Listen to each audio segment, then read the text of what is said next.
अमोल सरांचा अराउंड 10+ इयर्सचा फायनान्शियल इंडस्ट्रीमध्ये एक्सपिरियन्स आहे. गेल्या 7 वर्षांपासून he is with Bajaj Finserv AMC as a senior product manager. त्यांनी 200+ इन्व्हेस्टर अवेअरनेस प्रोग्राम्स घेतलेले आहेत. 12,000पेक्षा जास्त इन्व्हेस्टरसोबत इंटरॅक्ट केलेलं आहे. सो ही एक्झॅक्टली नोज तुमच्या सगळ्यांच्या मनात काय प्रश्न असणार आहेत, काय प्रॉब्लेम्स असणार आहेत. I would like to now welcome Hardik Devani sir.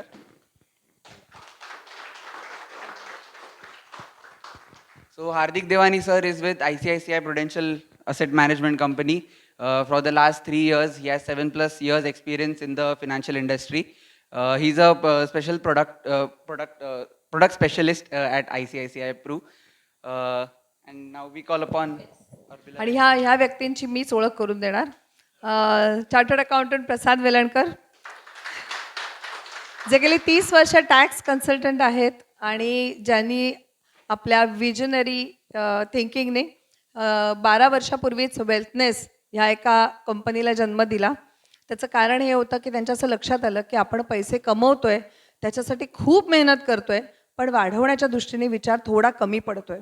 कुठेतरी आजूबाजूचा सिनारिओ बदलतोय, त्याप्रमाणे बदलत्या काळाप्रमाणे जर इन्व्हेस्टमेंटमध्ये बदल आणला नाही तर कदाचित आपण श्रीमंत होण्याचं फक्त स्वप्नच पाहू. ते सत्यात उतरवण्यासाठी एक पाऊल श्रीमंतीकडे टाकण्यासाठी जे प्रेरणास्थान आहे, जे कन्सल्टंट आहेत, सिनियर कन्सल्टंट, ते चार्टर्ड अकाउंटंट प्रसाद वेलणकर. आजच्या पॅनलिस्टसाठी मी एवढंच सांगेन की ह्या तिघांना एकत्र आणण्याचा आम्हाला योग साधता आला. त्यासाठी मी वेल्थनेस टीमचे पण खूप कौतुक करते की त्यांच्या मागे लागून लागून आम्ही हे वक्ते मागवले, बोलवले. कारण after budget every speaker is very busy. Amol सरांशी प्रायर टू बजेट बोलतानाच आमच्या लक्षात आलेलं की we need to have him on panel. Hardik sir तर कायमच आमच्या टचमध्ये असतात आणि त्यांचे इन्साइट्स इतके व्हॅल्युएबल असतात की I didn't want to leave him. तर त्यामुळे आम्ही ह्यांच्याबरोबर पण खूप मागे पडलेलो. मग त्या सगळ्यांची डेट जुळून येईपर्यंत आजची डेट आली आहे. पण नेव्हरदलेस मला वाटतं आपण खूप काही लेट नाही आहोत. आता बजेटमधल्या बऱ्याच गोष्टी सोशल मीडियावरनं बंबाट झालेत. बरेच कन्सर्न्स आहेत मनात की हे खरं का, असंच होणार आहे का, मग माझ्यासाठी काहीच नाही का, मग काय इन्कम टॅक्स स्लॅबमध्ये काही कन्सेशनच दिलेलं नाही आहे, मग नक्की ह्या बजेटमधनं माझ्यासाठी काय आहे, इकॉनॉमीवर या बजेटचा काय इम्पॅक्ट असतो, माझ्या पर्सनल फायनान्ससाठी काय आहे, आणि ह्याच्यापुढे माझ्या इन्व्हेस्टमेंट सिनारिओजमध्ये काही बदल आणायचे आहेत का, किंवा ह्या बजेटचा काही इम्पॅक्ट आहे का, अशी साधारण ही चर्चा असणार आहे. Over to Aditya for the first question. So my first question to the panel, sir, Amol sir, is की एक्झॅक्टली मार्केटमध्ये जे काही आपण केऑस बघतो बजेट नंतर, आपण त्याने एक्साइट व्हायला पाहिजे किंवा पॅनिक व्हायला पाहिजे का, आणि how should exactly we see the budget with respect to our investment on the day of the budget. त्यावेळी बजेट चालू असताना दणदणीत मार्केट खाली आलं, मग परत संध्याकाळपर्यंत ते कव्हरअप झालं, तर हे सगळं खरंच व्हायला हवं का? इन्व्हेस्टर जे पॅनिक होतात ते कितपत योग्य आहे? तर या प्रश्नाचं उत्तर मी 2 भागामध्ये देईन. एक तर प्रत्येक व्यक्ती बजेटकडे बघताना मी कायम एक एक गोष्ट ऑब्झर्व करतो फॅमिलीमध्ये सुद्धा, की साधारण बजेट जर 11 वाजता चालू झालं तर माणूस साधारण टी व्ही 12:30 वाजता लावतो, कारण की माझ्यासाठी काय हा प्रश्न शेवटचाच असतो, ॲज आदित्य सेड. मला असं वाटतं की रादर दॅन जस्ट ऑब्झर्विंग की माझा इन्कम टॅक्स कट होतोय का, आपल्याला थोडा ब्रॉड बेस विचार करायची गरज आहे की माझ्यासाठी काय, त्याच्यापेक्षासाठी देशाच्या दृष्टीने काय महत्त्वाचं आहे. कारण की जर कंट्री प्रोग्रेस झाली, जर सेक्टर्स प्रोग्रेस झाली, तरच आपली प्रगती होऊ शकते. It is impossible that one of the segment of the population is growing without country is not growing. तो थोडासा आपला आवेग बजेटकडे बघण्याचा थोडासा दृष्टिकोन वेगळा केला पाहिजे. सेकंड पार्ट इज दॅट आपण सगळे ह्युमन आहोत. ऑल दी फायनान्शियल इन्स्टिट्यूशन्समध्ये मॅनेज करणारे people are also human. So normally माझं anticipation as an analyst prior to budget जे आहे त्याच्या अकॉर्डिंगली जर एक्सपेक्टेशन्स वर्सेस रिॲलिटीमध्ये गॅप आली तर मार्केटमध्ये सडन फॉल बघायला मिळतो. आणि मी नेहमी म्हणतो ना की ह्युमन्सचा एक थोडीशी निगेटिव्हिटी असते की आपल्या सेंटिमेंट डीप झाल्यानंतर आपण लगेच त्याला व्यक्त होतो आणि काही वेळानंतर कळतं की नाही हे एवढं काय हार्मफुल नव्हतं. अँड दॅट्स वाय बजेटमध्ये जर तुम्ही प्रत्येक वेळी ही रिॲक्शन पाहिली तर जेव्हा अँटिसिपेशन वर्सेस रिॲलिटीमध्ये गॅप येते तेव्हा मार्केट सडन क्रॅश होतं. But the end of the day ते फ्लॅट रिकवर होतं. It is always is like this. जर मार्केट अचानक उसळलं तरी सुद्धा सेटल होताना ते फ्लॅटच असतं, आणि जर मार्केट करेक्ट जरी झालं तरी ते क्लोज होताना मोस्टली फ्लॅटच असतं.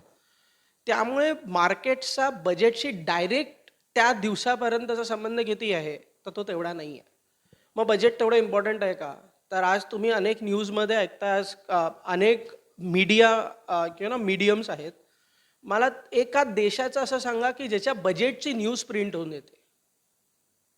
भारत देशाचा बजेट हे एक सोडला विषय, तर किती लोकांनी हा विषय ऐकलाय की US चं आज ना ॲन्युअल बजेट आहे, EUचं ॲन्युअल बजेट आहे? कोणीच नाही ऐकलं. त्यांच्या 2च डिसिजन्सकडे अख्ख्या जगाचं लक्ष असतं, ते म्हणजे फेडचा निकाल इंटरेस्ट रेटचा, किंवा बँक ऑफ इंग्लंडचा निकाल, किंवा EU बँकचा. राईट. मग भारताच्याच बजेटकडे एवढं लक्ष का दिलं जातं? कारण की भारताचं budget contributes bigger in the GDP growth. भारताच्या केंद्र सरकारचा, मग ते कुठलंही असो, कुठल्या दृष्टीकडे ओघ जास्ती आहे, मग तो कॅपेक्स ड्रिव्हन आहे का रेव्हेन्यू ड्रिव्हन आहे, आणि मग त्याच्यानंतर त्या फायनान्शियल इयरकडे असणारी प्रगती ही कुठल्या सेक्टर्समध्ये जास्त इम्पॅक्ट होऊ शकते किंवा ती थोडी हिट होऊ शकते, याचं प्रोग्रेशन आणि याचं विजन हे मला त्या दिवशी मिळतं बजेटमधून.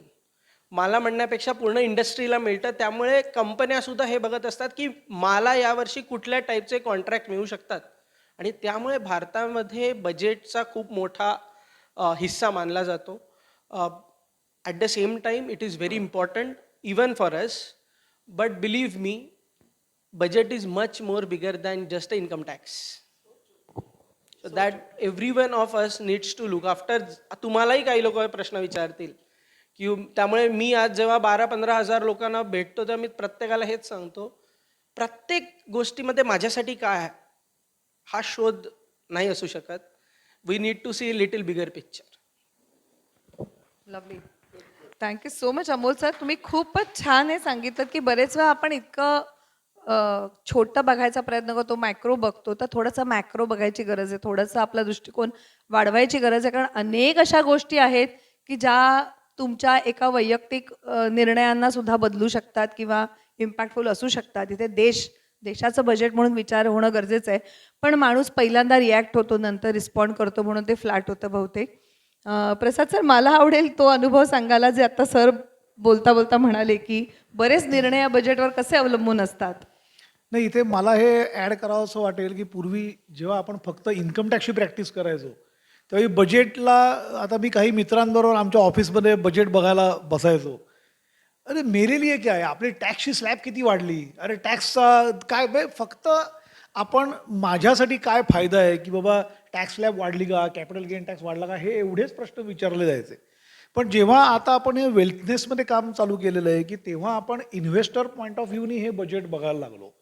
म्हणजे तेव्हा मला आठवतं की 2018ला ज्यावेळी long term capital gain tax तिथपर्यंत टॅक्स फ्री होता, त्याच्यानंतर तो टॅक्स लावला त्यावेळी 2000 पॉईंट मार्केट खाली आलेलं.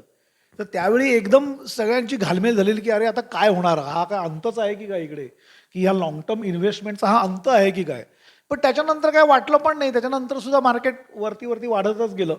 सो त्यामुळे त्या दिवशीचा जो इम्पॅक्ट आहे, जसं ह्यावेळी झालं की सगळ्यांना वाटत होतं की कॅपिटल गेन टॅक्स थोडेसे कन्सेशन मिळेल, कारण बाहेर आजूबाजूला ग्लोबल वातावरण खराब होतं, त्यामुळे इंडियाला बूस्ट करायला काहीतरी पाहिजे, आणि त्यातनं ते तर झालंच नाही, आणि त्यातनं आणखीन STT लावला, तर त्याच्यामुळे आणखीन ते धनाधन 1600 पॉईंट मार्केट खाली आलं.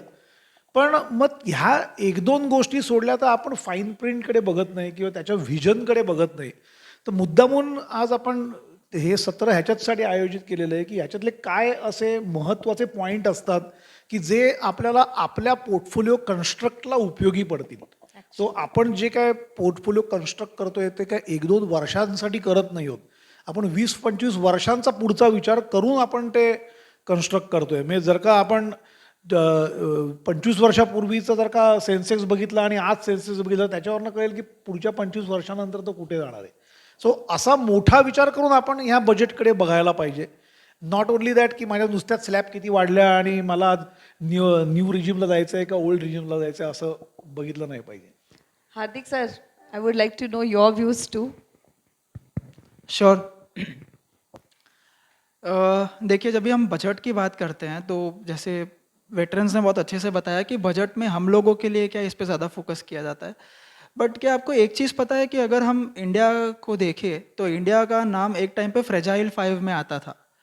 तो फ्रेजाइल 5 का मतलब क्या है कि पता नहीं कब तक चलेगा, जब तक चला तब तक चला, नहीं तो ख़त्म हो गया. तो वहाँ से लेके वो टाइम पे अपना GDP growth was 13%. 13% was GDP growth where we were in fragile 5. Today we are not in fragile 5. Today we are quite stabilized. We are having a GDP growth of 6.5, 7%. Right. तो वहाँ से लेके अभी तक का जो हमारा सफ़र रहा वो इस तरह रहा कि जितने भी, अगर आप इंडिया का स्ट्रक्चरल स्टोरी देखेंगे तो स्ट्रक्चरल स्टोरी का मतलब क्या है. देखिए, एक चीज़ तो हमें समझ में आनी चाहिए कि अगर इंडिया ग्रो करेगा तभी हम ग्रो करेंगे. ठीक है. ये क्या होता है कि डायरेक्ट पिन पॉइंट नहीं होता बजट में. तो अगर मैं बात करूँ तो इंडिया स्ट्रक्चरली स्ट्रॉन्ग कैसा है, क्या जीडीपी अच्छा है इसलिए इंडिया स्ट्रक्चरली स्ट्रॉन्ग है? Answer is no. पहले एक टाइम ऐसा हुआ करता था कि इंडिया का फिजिकल डेफिसिट 6-6, 7-7, 8-8% हुआ करता था. आज कहीं जाके वो 4.3, 4.4 पे आया है. राइट. तो पहले एक टाइम था जैसे अगर कोई गवर्नमेंट डिसाइड करता था कि फूड सब्सिडी पे 5 लाख करोड़ दिया जाएगा, ठीक है, लेकिन ऑफ बजट बोरोइंग्स इतना हो जाता था एसओई से कि फूड सब्सिडी का जो ओवरऑल होता था वो 8-9 लाख करोड़ पहुंच जाता था. फिर कहीं जाके गवर्नमेंट ने उसको बजट में लाया, जो टाइम पे फिजिकल डेफिसिट 8% पहुंच गया और आज कहीं जाके वो 4.4 है. तो अगर हम स्ट्रक्चरली स्ट्रॉन्ग की बात करते हैं इसका मतलब ये है कि अभी हम स्ट्रक्चरली स्ट्रॉन्ग है और जितना गवर्नमेंट खर्चा करेगी केपेक्स में उतना आप ही के पोर्टफोलियो के लिए बेटर है. ठीक है. तो अगर हमें ऐसा लग रहा है कि बजट में हमारे लिए कुछ हुआ नहीं है तो ऐसा नहीं होता है. गवर्नमेंट खर्चा करेगी तो खर्चा मल्टीप्लायर के थ्रू आप लोगों के हाथ में पैसा आएगा और आप जब भी उसको खर्चा करोगे तभी ओवरऑल इकोनॉमी का ग्रोथ होगा. So this is our entire budget is all focused about कि गवर्नमेंट कितना दे रही है, कितना मार्केट में पैसा सर्कुलेट हो रहा है और कितना आप लोगों का पर्सनल ग्रोथ हो रहा है. This is what it is all about. Superb. I think तिघांचेही आन्सर्स इतके फुलफिलिंग होते. आय विल जस्ट कन्क्लूड की बजेट हा एका दिवसाचा गेम नाही आहे, हा पूर्ण वर्षाचा देशाचा पॉईंट ऑफ व्ह्यू आहे. Which sectors are going to grow हे कुठेतरी इंडिकेशन आपल्याला बजेटमधून मिळते. ग्रो नाही, आय वुड से की which sector is the government focusing on हे आपल्याला बजेटमधून कळून येत आहे. सो फक्त इन्कम टॅक्स किंवा स्लॅब रेट्स बघण्यापेक्षा we should see the bigger picture, कारण त्याच्यानेच आपल्या इन्व्हेस्टमेंटच्या पोर्टफोलिओला इफेक्ट होणार आहे. एवढंच नाही आहे तर ह्या बजेटमध्ये जे काही अनाऊन्स होतं त्याच्याशीच रिलेटेड कंट्री पॉलिसी डिसीजंस घेत असते.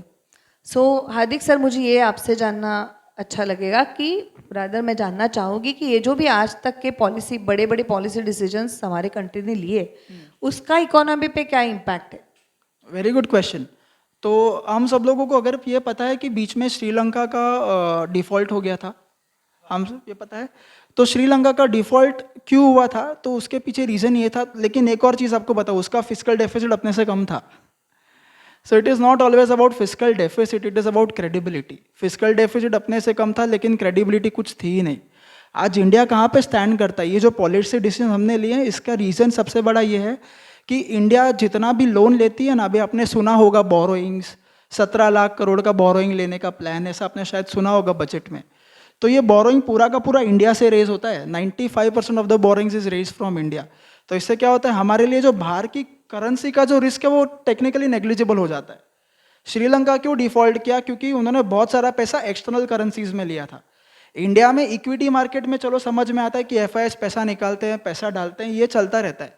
बट एक्चुअली जो गवर्नमेंट इंटरेस्ट पेमेंट कर रहा है वो इंडियन रुपीज़ में इंडिया के लोगों को ही कर रहा है, which is your mutual funds, pension plans, insurances. यहीं पे पूरा पैसा, मतलब एक पैसा जो है वो इकोनॉमी में ही घूम रहा है.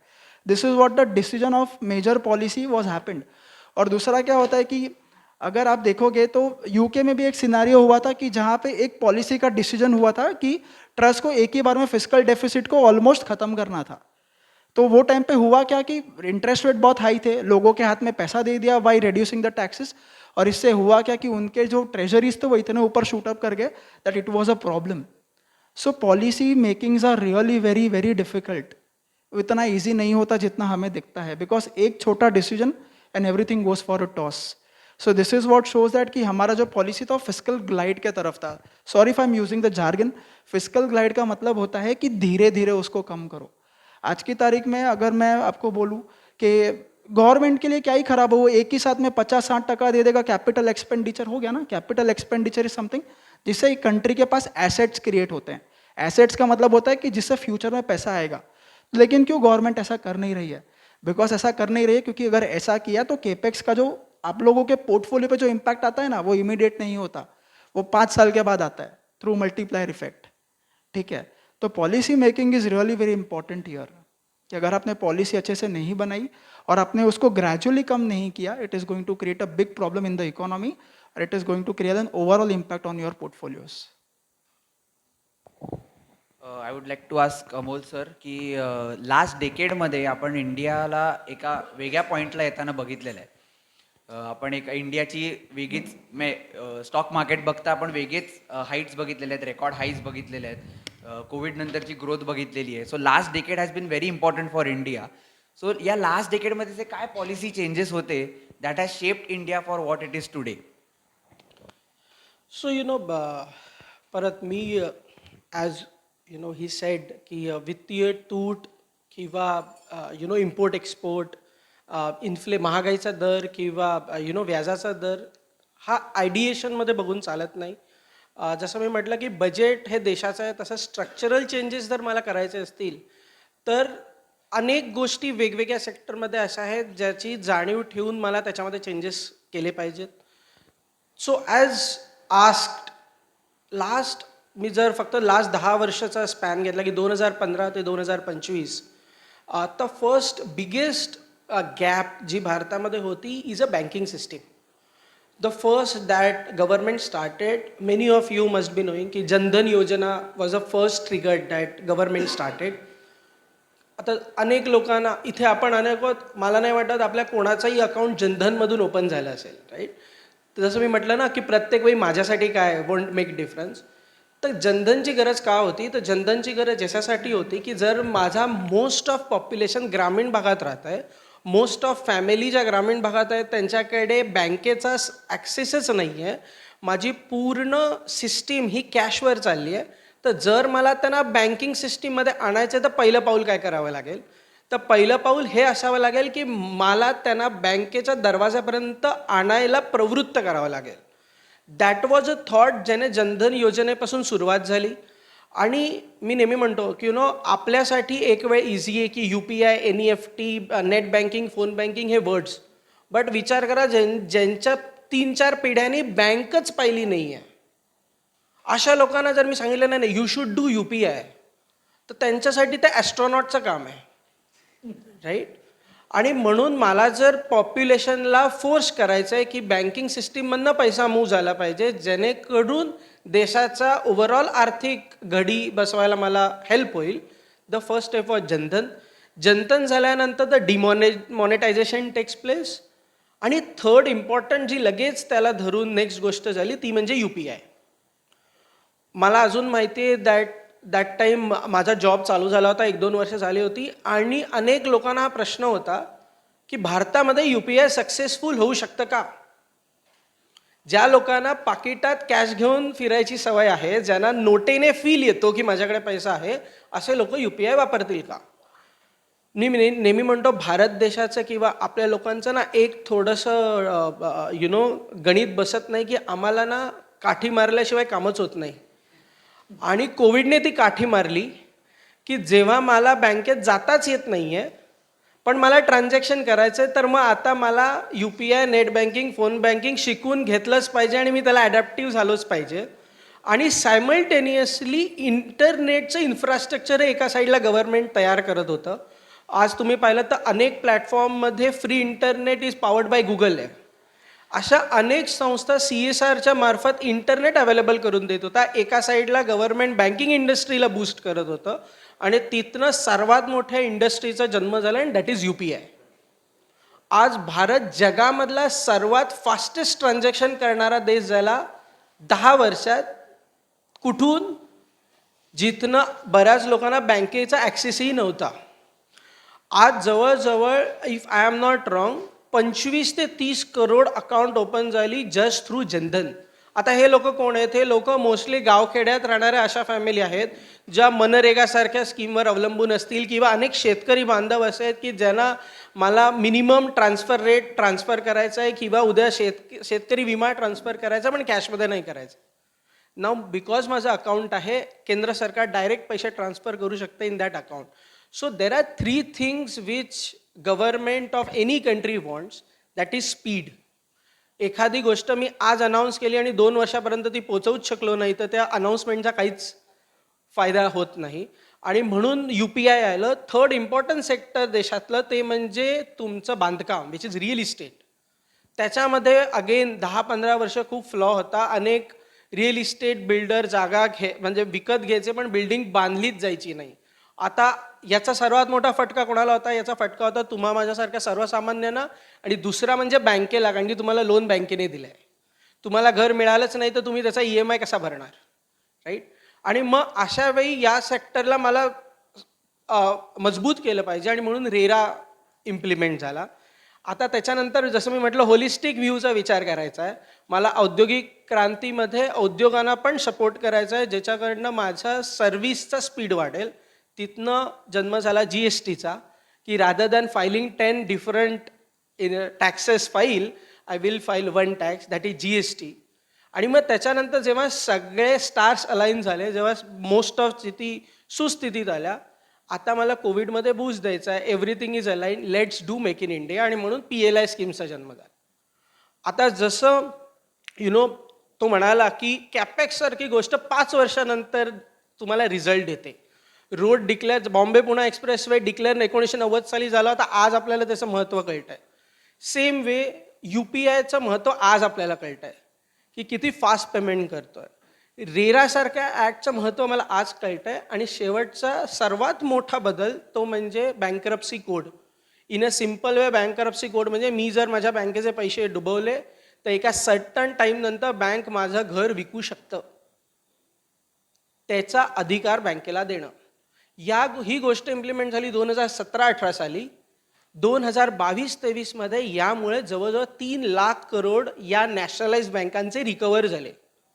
तुम्ही अनेक लोकांकडे तुम्ही शेअर बाजार बघत असाल तर bank of Baroda, Canara bank, state bank of India या पब्लिक सेक्टर बँकांमध्ये सडन रॅली आली. कुठल्याही शेअरमध्ये रॅली विदाऊट प्रॉफिट येत नाही. वन ऑफ द फॅक्टर त्यांची बॅलन्स शीट चांगली होण्यामध्ये इज दिस. सो मला जर 2047चा विकसित भारत बघायचा आहे, मला जर 2047ला विकसित भारत करायचा आहे, तर मग त्या देशातले महत्त्वाचे सेक्टर्स कुठले आहेत, त्या सेक्टर्सची नीड काय आहे, ती मी सॉल्व एका रात्रीत नाही करू शकत. मग त्याची सुरुवात कुठनं केली पाहिजे? ती अशी सुरुवात जनधनपासून झाली होती, जी इझी होती, ती आत्तापर्यंत आली. आणि इथूनही अनेक स्ट्रक्चरल चेंजेस होतील. आणि मेक इन इंडिया आहे, PLI स्कीम्स आहेत, म्हणून EU आणि US ट्रेड डीलला महत्त्व आहे. जर मी टेक्स्टाईल इंडस्ट्रीमध्ये तेवढी कॅपॅसिटी जर ठेवलीच नाही की मी एक्सपोर्ट करू शकतो, तर EU डील होऊनही काय फायदा नाही. मी जर फार्मामध्ये तेवढी कॅपॅसिटी तयारच केली नाही, मी तेवढ्या कंपन्यांना कॉन्फिडन्सच दिला नाही की तुम्ही बनवून एक्सपोर्ट करू शकता, तर इंडिया US डीलमध्ये फार्माचा टॅरिफ कट होऊनही काही फायदा नाही. सो असे हे महत्त्वाचे, जसे मी 10 मुद्दे सांगितले, हे लास्ट 10 वर्षामध्ये स्ट्रक्चरल चेंजेस झाले ते. आणि तुम्हाला याचा अनेक इम्पॅक्ट वेगवेगळ्या क्षेत्रात इन इयर्स टू कम बघायला मिळेल. अर्ध्या गोष्टींनी रिझल्ट दाखवलाय, अर्ध्या गोष्टी रिझल्ट दाखवतील. इथे मी एक ॲड करतो की मला आठवतं की ह्या स्ट्रक्चरल डिसिजन्समध्ये गव्हर्नन्सनी बराच फायदा करून दिला. पूर्वी आम्हाला आठवते, आम्ही जेव्हा इन्कम टॅक्स रिटर्न भरायचो त्यावेळी अक्षरशः आम्ही 200 लोकांच्या लाईनीत उभं राहून रिटर्न भरायचो. ते आमचे ऑपरेशनल डिफिकल्टी झाल्या. पण आता तर ट्रायब्युनलपर्यंतचे अपील्ससुद्धा ऑनलाईन होतात. माझ्याकडे असे कितीतरी एक्झाम्पल्स पण आहेत की आम्ही इथे रिटर्न भरला आणि 2 कोटीचा रिफंड दुसऱ्या दिवशी पण आला. एवढं फास्ट झालं आहे. त्या दिवशी मी एका GST ऑफिसरच्या समोर बसलेलो होतो. आता ट्रान्सपरन्सी एवढी झालेली आहे की त्यांना आता दिसतं हे टोल बिलमध्ये जे ट्रकचे नंबर्स कॅच केले जातात. अरे तुमचा माल इकडनं भुवनेश्वरपर्यंत गेलेलाच नाही आहे, कारण कुठे टोलची रिसिटच नाही आहे. सगळे खोटे सप्लायर्स पण पकडले जात आहेत. आता हे एवढी आता ह्या गव्हर्नन्समुळे त्याचा आता गव्हर्नमेंटकडे प्रचंड डेटा आहे. अमोल सर, आता यापुढे हे सगळं कळल्यानंतर मला एक असा कदाचित तो थोडासा तुम्हाला स्टुपिड प्रश्न वाटेल, कारण आपण हे सगळीकडूनच सगळ्या माध्यमातून ह्या गोष्टी आपल्यावर बंबार्ड केल्या जातात, पण तरी सुद्धा मला एक हा प्रश्न सगळ्यांच्या वतीने विचारायचा आहे की 5 स्टार फीचर्स आपल्या इकॉनॉमीचे आजच्या घडीला काय आहेत? सुरुवातीला मी म्हणेन जसं हार्दिकने सांगितलं ना की भारताची नोंद फ्रजाईल फाय म्हणून घ्यायची जसं की म्हणजे अगदीच न्यूनतम दर्जाची अर्थव्यवस्था.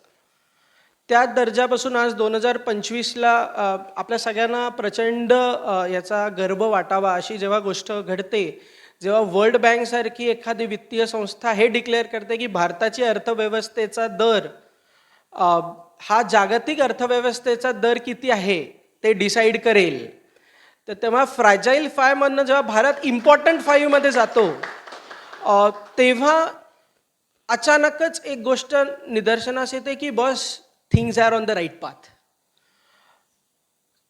प्रत्येक बरोबर आणि यशस्वी गोष्टी व्हायला अनेक उतार चढाव येतात. अशा ह्याच्यामध्ये जर मला 5 इम्पॉर्टंट गोष्टी भारताच्या जर म्हणायच्या झाल्या आणि स्पेशली इन लास्ट 5 इयर्स, कारण की आपण लास्ट 5 वर्षात बघतोय की कोविड नंतर अनेक अर्थव्यवस्था ज्या अत्यंत मजबूत अशा समजल्या जायच्या त्यांना ढासळायला वेळ नाही लागला. रादर मी असं म्हणेन की अजूनही त्या सावरल्या नाही आहेत. असं असताना भारतासारखी अर्थव्यवस्था जिथे जगातली सर्वात मोठी लोकसंख्या आहे अशा इकॉनॉमीला सावरताना माझा महागाईचा दर हा RBIच्या टार्गेट सेगमेंटमध्ये राहावा. माझी अर्थव्यवस्था एवढी प्रगत होऊन आज ती टॉप 5 रँकमध्ये असताना 7% सारखा आर्थिक विकासाचा दर राहावा. आणि हे असताना कुठल्याही गोष्टीला हिट न करता मी एका वर्षी लोकांचा इन्कम टॅक्स स्लॅबही कमी करून दाखवला आणि दुसऱ्या वर्षी कॅपिटल एक्सपेंडिचरही करून दाखवलं. या गोष्टीचा सक्सेस हा भारताच्या अर्थव्यवस्थेला एक सक्सेस आहे. दुसरा सक्सेस म्हणायचं झालं तर आज आम्ही जागतिक दर्जाचे या लेवलला आहोत की आम्ही युरोपमध्ये जाऊन युरोपसारखं डील चालू असताना युरोपमध्ये जाऊन युरोपला हे सांगतो की आम्ही रशियाकडनं ऑइल परचेस करू, तुमचं रशियाशी वाईट आहे याचा अर्थ मी त्याच्याशी वाईट घ्यावा असा अर्थ होत नाही. Europe's problem is not world's problem, India will continue to do which is in our favour. हे आज आपण सांगू शकतो. या लेवलला आपण पोचलो. हा आपला दुसरा सर्वात मजबूत बांधा.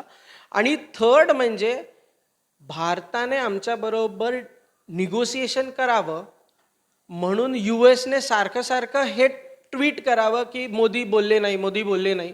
हा कुठल्याही पक्षाचा प्रश्न नसून एका देशाला EU डील झाल्यानंतर भारताचा आमच्याबरोबर पण करार व्हावा हे वाटणं हा थर्ड बिगर सक्सेस आहे.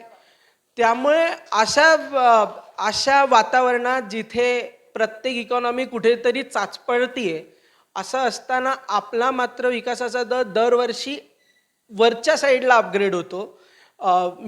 मला लास्ट इयरला जर तुम्ही पाहिलं तर चायनासारखी इकॉनॉमी जी सगळ्या ठिकाणी स्वायत्त आहे, माझे सर्वात जास्ती एक्सपोर्ट आणि डिक्लेअर करते, अशा अर्थव्यवस्थेला त्यांच्या रुपीचं डेप्रिसिएशन केल्यानंतर सुद्धा 5%च्या वरती ग्रोथ नाही मिळत. आणि आम्ही डिव्हॅल्युएशन न करता आम्ही सांगतो की आम्ही 7.5% ग्रो होऊ. हा नथिंग बट आपल्या लोकांचा देशावर असलेला विश्वास आणि आपल्या कंपन्यांचं देशाच्या साठी असलेलं कॉन्ट्रीब्युशन आहे. आणि मला असं वाटतं की हे एवढंच जरी चालू राहिलं ना तरी आपण जिथे पोचायचे तिथे जेव्हा स्वातंत्र्याला 100 वर्ष कंप्लीट होईल तिथे नक्की पोचू. आणि ही वाटचाल अशी चालू राहिली तर एक गॅरंटी ॲज अन इन्व्हेस्टर मी तुम्हाला देऊ शकतो, it is nothing to worry for us. It is going in a right direction. Hardik, I would want you to contribute to this. What do you think 5 star features? Amol sir already has So specified. that's total of 10 star features. Yes, I really want to turn this question a little more because everybody feels a little insecure after looking at the market. Though we know it's volatile, though we know it's all because of geopolitical and a lot of things which are happening around, Yeah. people eventually started doubting the growth story. So and Hardik sir has hands-on all statistics. So hence I pulled you in this question. और 5 बताओगे तो और अच्छा लगेगा हमें. नहीं, so बहुत अच्छी बात है ये. सो ये चीज़ देख के काफ़ी प्राउड फील होता है that see growth is not always necessary. एक चीज़ हमें समझनी बहुत इंपॉर्टेंट है कि हमें हमेशा ग्रोथ नहीं चाहिए होता है, हमें स्टेबिलिटी चाहिए होती है. अगर हम इंडिया का जीडीपी देखें तो इंडिया का जो जीडीपी का ग्रोथ हम यूजुअली एक्सपेक्ट करते हैं कि ग्रोथ अच्छा हो, that is a very good story. But मैं तो चाहूँगा कि स्टेबल रहे, बिकॉज स्टेबिलिटी में सब कुछ आता है. और मैं अगर देखूँ ना तो 2012 के बाद 2012-15 अप्रॉक्सीमेटली 15 के बाद हमारा जीडीपी का जो रियल ग्रोथ रहा है वो 6% पे रहा है, वहाँ से हिला नहीं है. दूसरी चीज़, क्या हमारी जीडीपी किसी बाहर वालों की मोहताज है? Answer is no. हम लोग खुद ही बनाते हैं और खुद ही कंज्यूम करते हैं. तो अगर कल को जाके कोई फॉरेन इन्वेस्टर हमारे कंट्री में इन्वेस्ट नहीं करता तो आप लोग ही इनफ हो वो जीडीपी को 6% पर बनाए रखने के लिए. That is one brilliant thing. दूसरा, अगर मैं आपको एक और चीज़ बताऊँ तो हमारी जो गवर्नमेंट थी, हमारी जो सरकार थी, हमारी पॉलिटिकल स्टेबिलिटी कितना इंपॉर्टेंट होता है ये बहुत कम लोगों को समझ में आता है. तो अगर मैं आपको एक एरा बताऊँ कि जहाँ पे कांग्रेस के बहुत बड़े प्रधानमंत्री का असैसिनेशन हो गया था, आपका मार्केट जो है ना वो 50-55% से गिर गया था. आपको पता है अभी 50-55%, अगर आपने लास्ट 5-6 साल का डेटा देखा होगा तो मार्केट गिरता है 6-8 महीने में रिकवर भी कर जाता है. कोविड में मार्केट 30% से गिरा था मार्च में, मुझे याद है निफ्टी 6,000 पे पहुंचा था और अगस्त तक ऑल टाइम हाई बना लिया था. लेकिन वो टाइम पे जब भी इंडिया में पॉलिटिकल स्टेबिलिटी नहीं थी, मार्केट को 5 साल लगे रिकवर करने के लिए. So today since we are talking there is a very good political stability which is what people are looking at India right now. अगर आपने देखा होगा तो इंडिया का इतना ज़्यादा पार्टिसिपेशन वर्ल्ड अफेयर्स में कभी नहीं रहा जितना ये कुछ 5-6 सालों में रहा है, राइट. अगर मैं तीसरा अगर आपको एक और चीज़ बताऊँ, एक पैरामीटर है जिसको हम यूजुअली डेट टू जीडीपी कहते हैं. Sorry if I am using jargon, but debt to GDP का मतलब ये है कि हम कंट्री के सामने कितना डेट ले रहे हैं, कंट्री को चलाने के लिए कितना डेट ले रहे हैं. ठीक है, तो एक टाइम था कि हम डेफिसिट में चलते थे. हमको जो rate of interest pay loan मिलता था वो 7-8% पे मिलता था, वो भी इन फॉरेन करेंसी. एक तो पहले हमारी खुद की करेंसी के ठिकाने नहीं थे और फॉरेन करेंसी में लोन लेना पड़ रहा था. अभी वो सिनेरियो यहाँ पे रहा नहीं है. अभी हमारी कंट्री खुद डोमेस्टिक ड्रिवन है. जब भी कंट्री को पैसे का ज़रूरत होता है वो अपनी गवर्नमेंट सिक्योरिटीज़ को इश्यू करता है और पैसा आ जाता है, और इवेंचुअली डेफिसिट को भी मैनेज किया हुआ है. तो हम सब लोग को फिस्कल डेफिसिट का वर्ड तो पता है जो बहुत ज़्यादा यूज़ होता है कि गवर्नमेंट का खर्चा कितना है उसके सामने गवर्नमेंट को रेवेन्यू कितना आ रहा है. ये तो एक चीज़ है, ठीक है, ये तो बहुत वाइडली यूज़ होता है. कि हम एक और चीज़ बोलते हैं जिसको हम रेवेन्यू डेफिसिट कहते हैं. तो रेवेन्यू डेफिसिट एक टाइम पे हमारी कंट्री का 35-40% हुआ करता था, आज कहीं जाके वो 18% पे. इसका मतलब क्या है कि जितना खर्चा हो रहा है उसमें से बहुत कम प्रोपोर्शन है कि हमें फ्रीबीज या रेवेन्यू एक्सपेंडिचर करने के लिए लग रहा है, राइट. और एक होता है प्राइमरी डेफिसिट, मतलब हम खर्चा करने के बाद लोन के इंटरेस्ट पेमेंट करने के बाद हम कितना ग्रो कर रहे हैं. तो फिस्कल डेफिसिट 4.3 जो एक टाइम पे 8% हुआ करता था, रेवेन्यू डेफिसिट जो एक टाइम पे 35% हुआ करता था आज वो 18% है, और प्राइमरी डेफिसिट जो 5% हुआ करता था आज वो 1% पे है. This is one of the brilliant things that India has came so far. और अगर मैं इंफ्रास्ट्रक्चर की बात करूं तो आपको पता है चाइना का लिबरलाइजेशन 1970s में ही हो गया था. दे वर 20 years ahead than us. क्यों? क्योंकि इंडिया में क्या होता था पहले, इंडिया में पहले होता था ये कि पहले फैक्ट्री बनती थी. आइडियली ऐसा ही होता है कि पहले फैक्ट्री बनती है बाद में हाईवे बनता है, क्योंकि फैक्ट्री होगी तो भी तो ट्रांसपोर्ट होगा. चाइना में ये बहुत पहले हो चुका था, इंडिया में अभी भी होना चालू हुआ है. इंडिया का अगर 10 साल, ये चौथा पॉइंट बता रहा हूँ मैं, इंडिया का अगर हम मैन्युफैक्चरिंग देखें तो मैन्युफैक्चरिंग एक्सपोर्ट जो था वो 17% पे था, आज कहीं जाके वो 35% पे आया है. तो कहने का मतलब यह है कि पहले एक टाइम था कि इंडिया का माल बाहर कोई लेता नहीं था.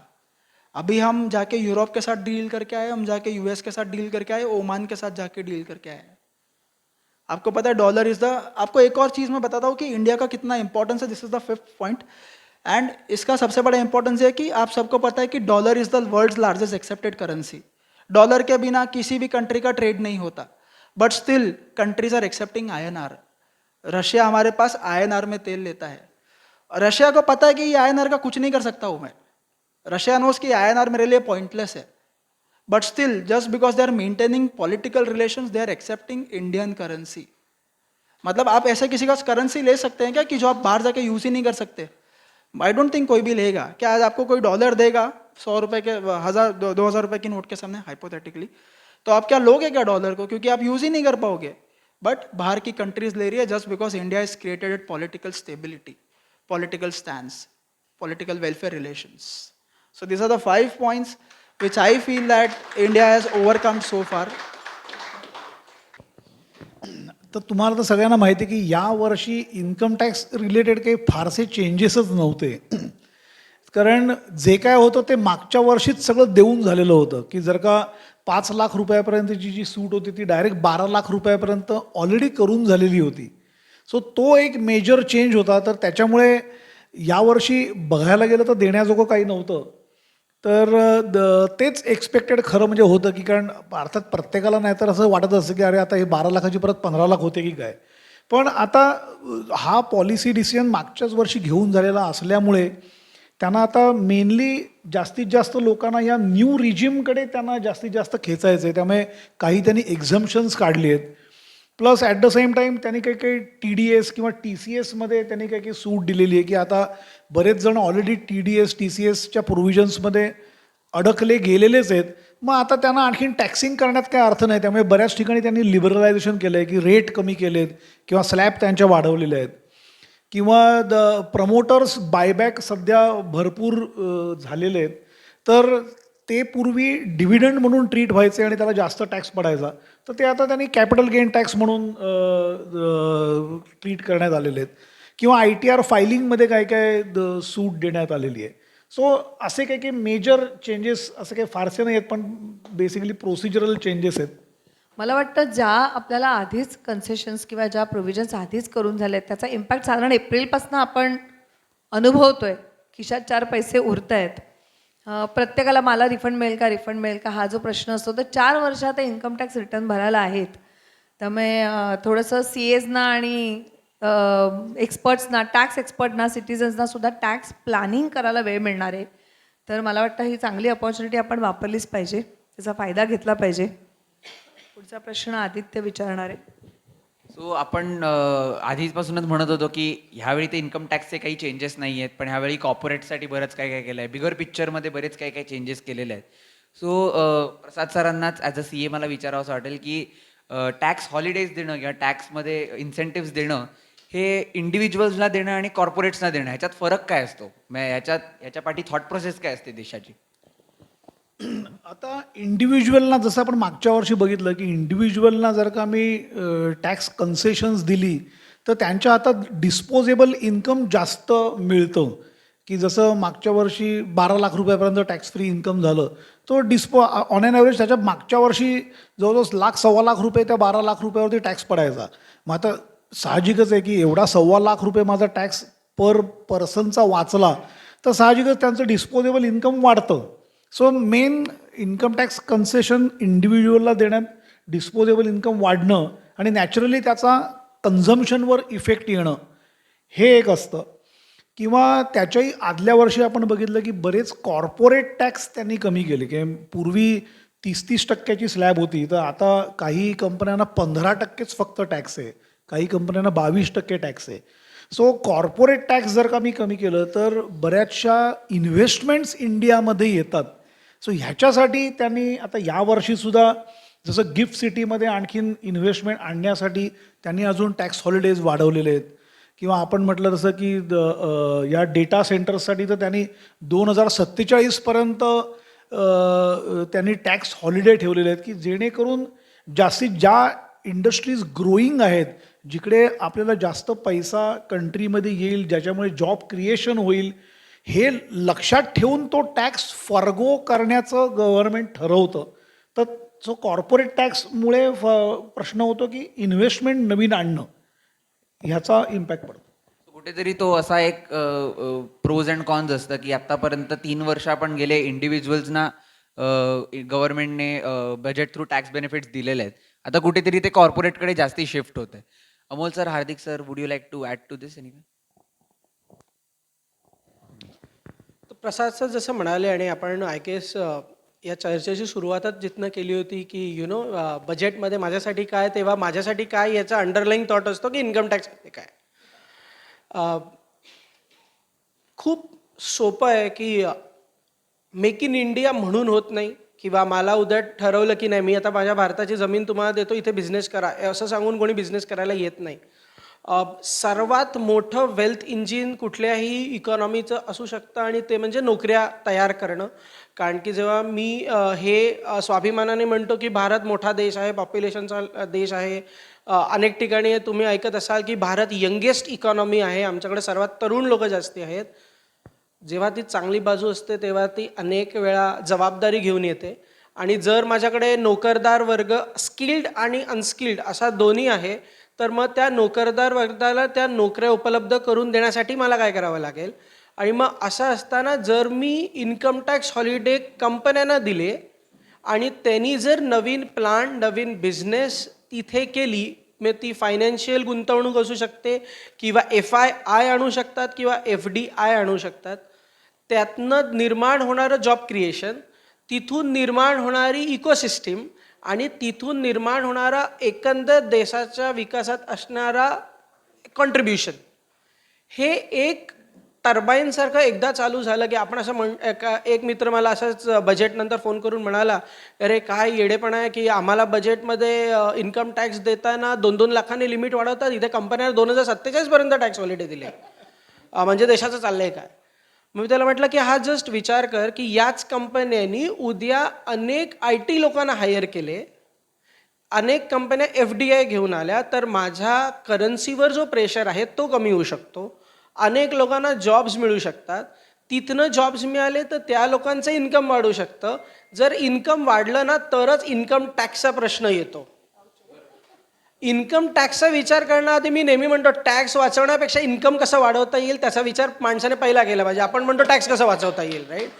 त्यामुळे देशासाठी टॅक्स रिसीव्ह कमी होण्यापेक्षा इन्कम कसं वाढवता येईल ह्याच्याकडे सर्वात मोठी जबाबदारी एक प्रत्येक अर्थमंत्र्याची असते. आणि म्हणून जेव्हा अख्खं जग AI करतंय तेव्हा AIला लागणारी सर्वात प्रायमरी 2 गोष्टी, त्या म्हणजे पॉवर आणि दुसरं म्हणजे डेटा सेंटर.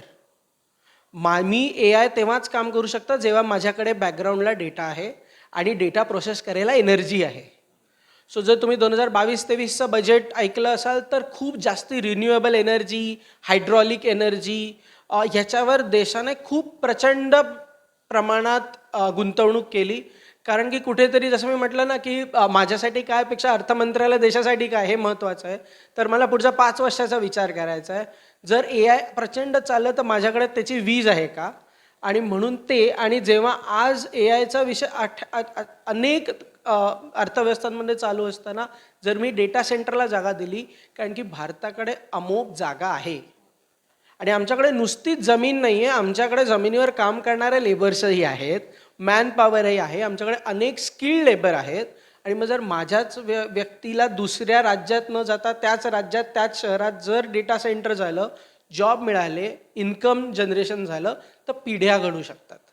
आणि म्हणून AIला डेटा सेंटर देताना मला टॅक्स नाही मिळाला तरी चालेल, पण माझ्या लाखो लोकांना जॉब मिळावा आणि तिथनं देशाचा again me young people with jobs हे जास्ती गर्वाचं आहे, रादर दॅन सेईंग की माझ्याकडे फक्त यंग लोक जास्ती आहेत.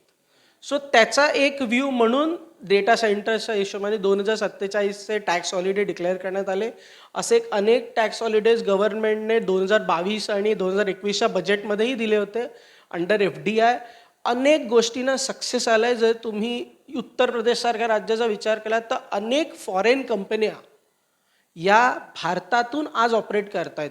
एकेकाळी प्रत्येक आयफोनवर लिहिलेलं असायचं मेड इन चायना या मेड इन व्हिएतनाम.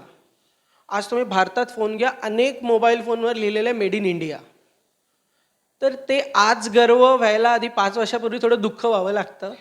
सो नेव्हरदलेस होऊ शकतं 2030ला आपण बोलत असताना असं होऊ की माझा डेटा गुगलच्या अमेरिकेच्या सेंटरमध्ये न सेव्ह होता भारताच्याच सेंटरमध्ये सेव्ह होतो आहे. आणि याची एक छोटी दुसरी बाजू मी तुम्हाला सांगतो की अनेक वेळा ना हा फक्त डेटा तुमचा आणि माझ्यापर्यंत मर्यादित नसतो. हा डेटा अनेक वेळा देशाचा डेटा सेंटर, देशाची आपण असं म्हणू संरक्षण माहिती या सगळ्यासाठी संबंधित असतो. आणि मग मी माझ्या देशाची संरक्षण माहिती दुसऱ्या देशाच्या डेटा सेंटरमध्ये ठेवणं हे किती रिस्की असू शकतं. आणि म्हणून जर मग माझ्या देशात मीच डेटा सेंटर अशी उभी केली जिथे एक आमचाच डेटा सेंटर आमचीच इन्फॉर्मेशन मॅनेज करतोय, तर ती रिस्क ऑटोमॅटिक कमी होते. भारताने अनेक गोष्टीमध्ये अचीव केलं. एक छोटं एक्झाम्पल देतो, इफ यू कुड. तर मी तुम्हाला एक एक्झाम्पल देतो. 1973 का 1983 मला नक्की आठवत नाही. तेव्हा ना का 1999 मी थोडा कन्फ्यूज आहे. तेव्हा ना एक वॉर झाली होती. वॉर झाली असताना इंडियन एअरफोर्स ला पाचारण करण्यात आलं आणि जेव्हा ते मॅप चेक करत होते तेव्हा the foreigners with tying up with certain कंट्रीने आपली मॅप सिस्टीम बंद केली. Now just imagine air force is working without maps in the air. किती डिफिकल्ट आहे, राईट?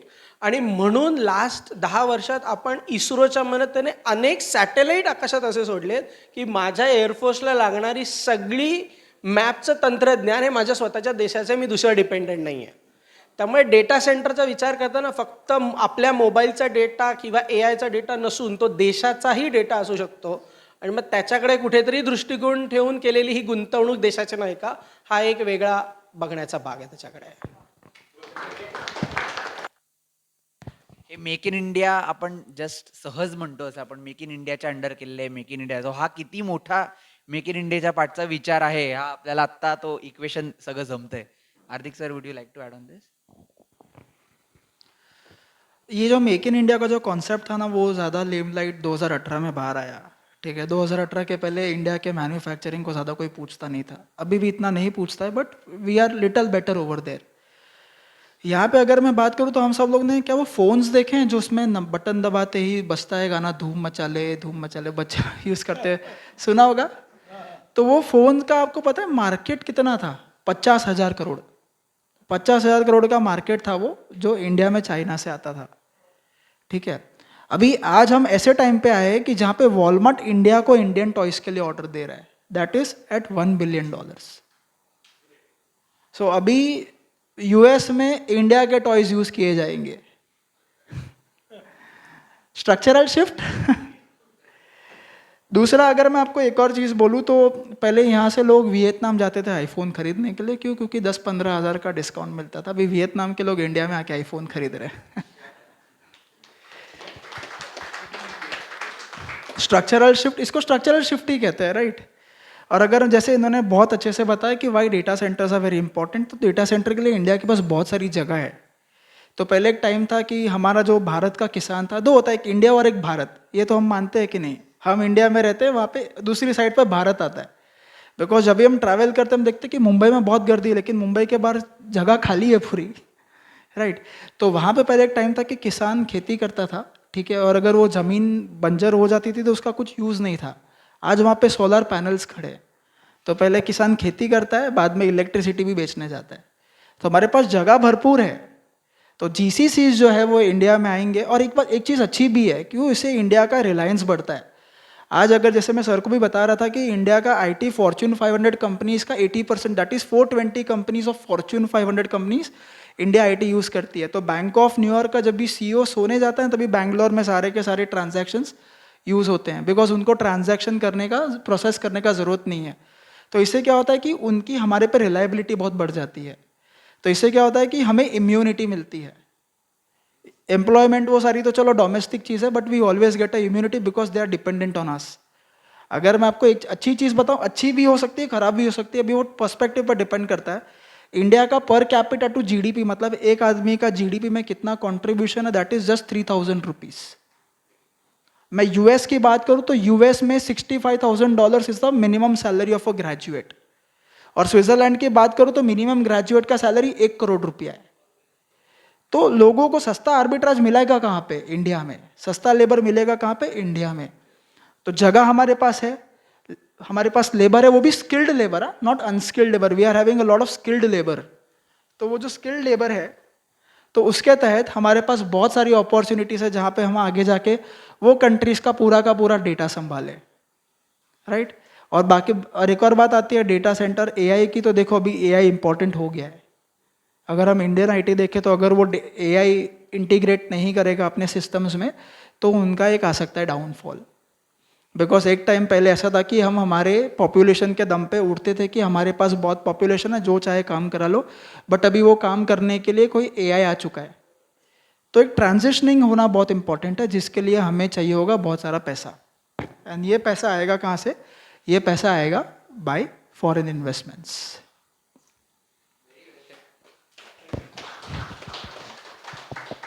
सो फॉरेन इन्व्हेस्टमेंट्सचा पण किती आपल्या मार्केटमध्ये किंवा इकॉनॉमीवरच एवढा इम्पॅक्ट आहे आपण गेल्या 1.5 वर्षात बघितलेला आहे. FIIचा आउटफ्लो एवढा आपण न्यूजवर फक्त बघितलं की आपल्याला कळतं नेक्स्ट डे मार्केट कोलॅप्स असणार आहे.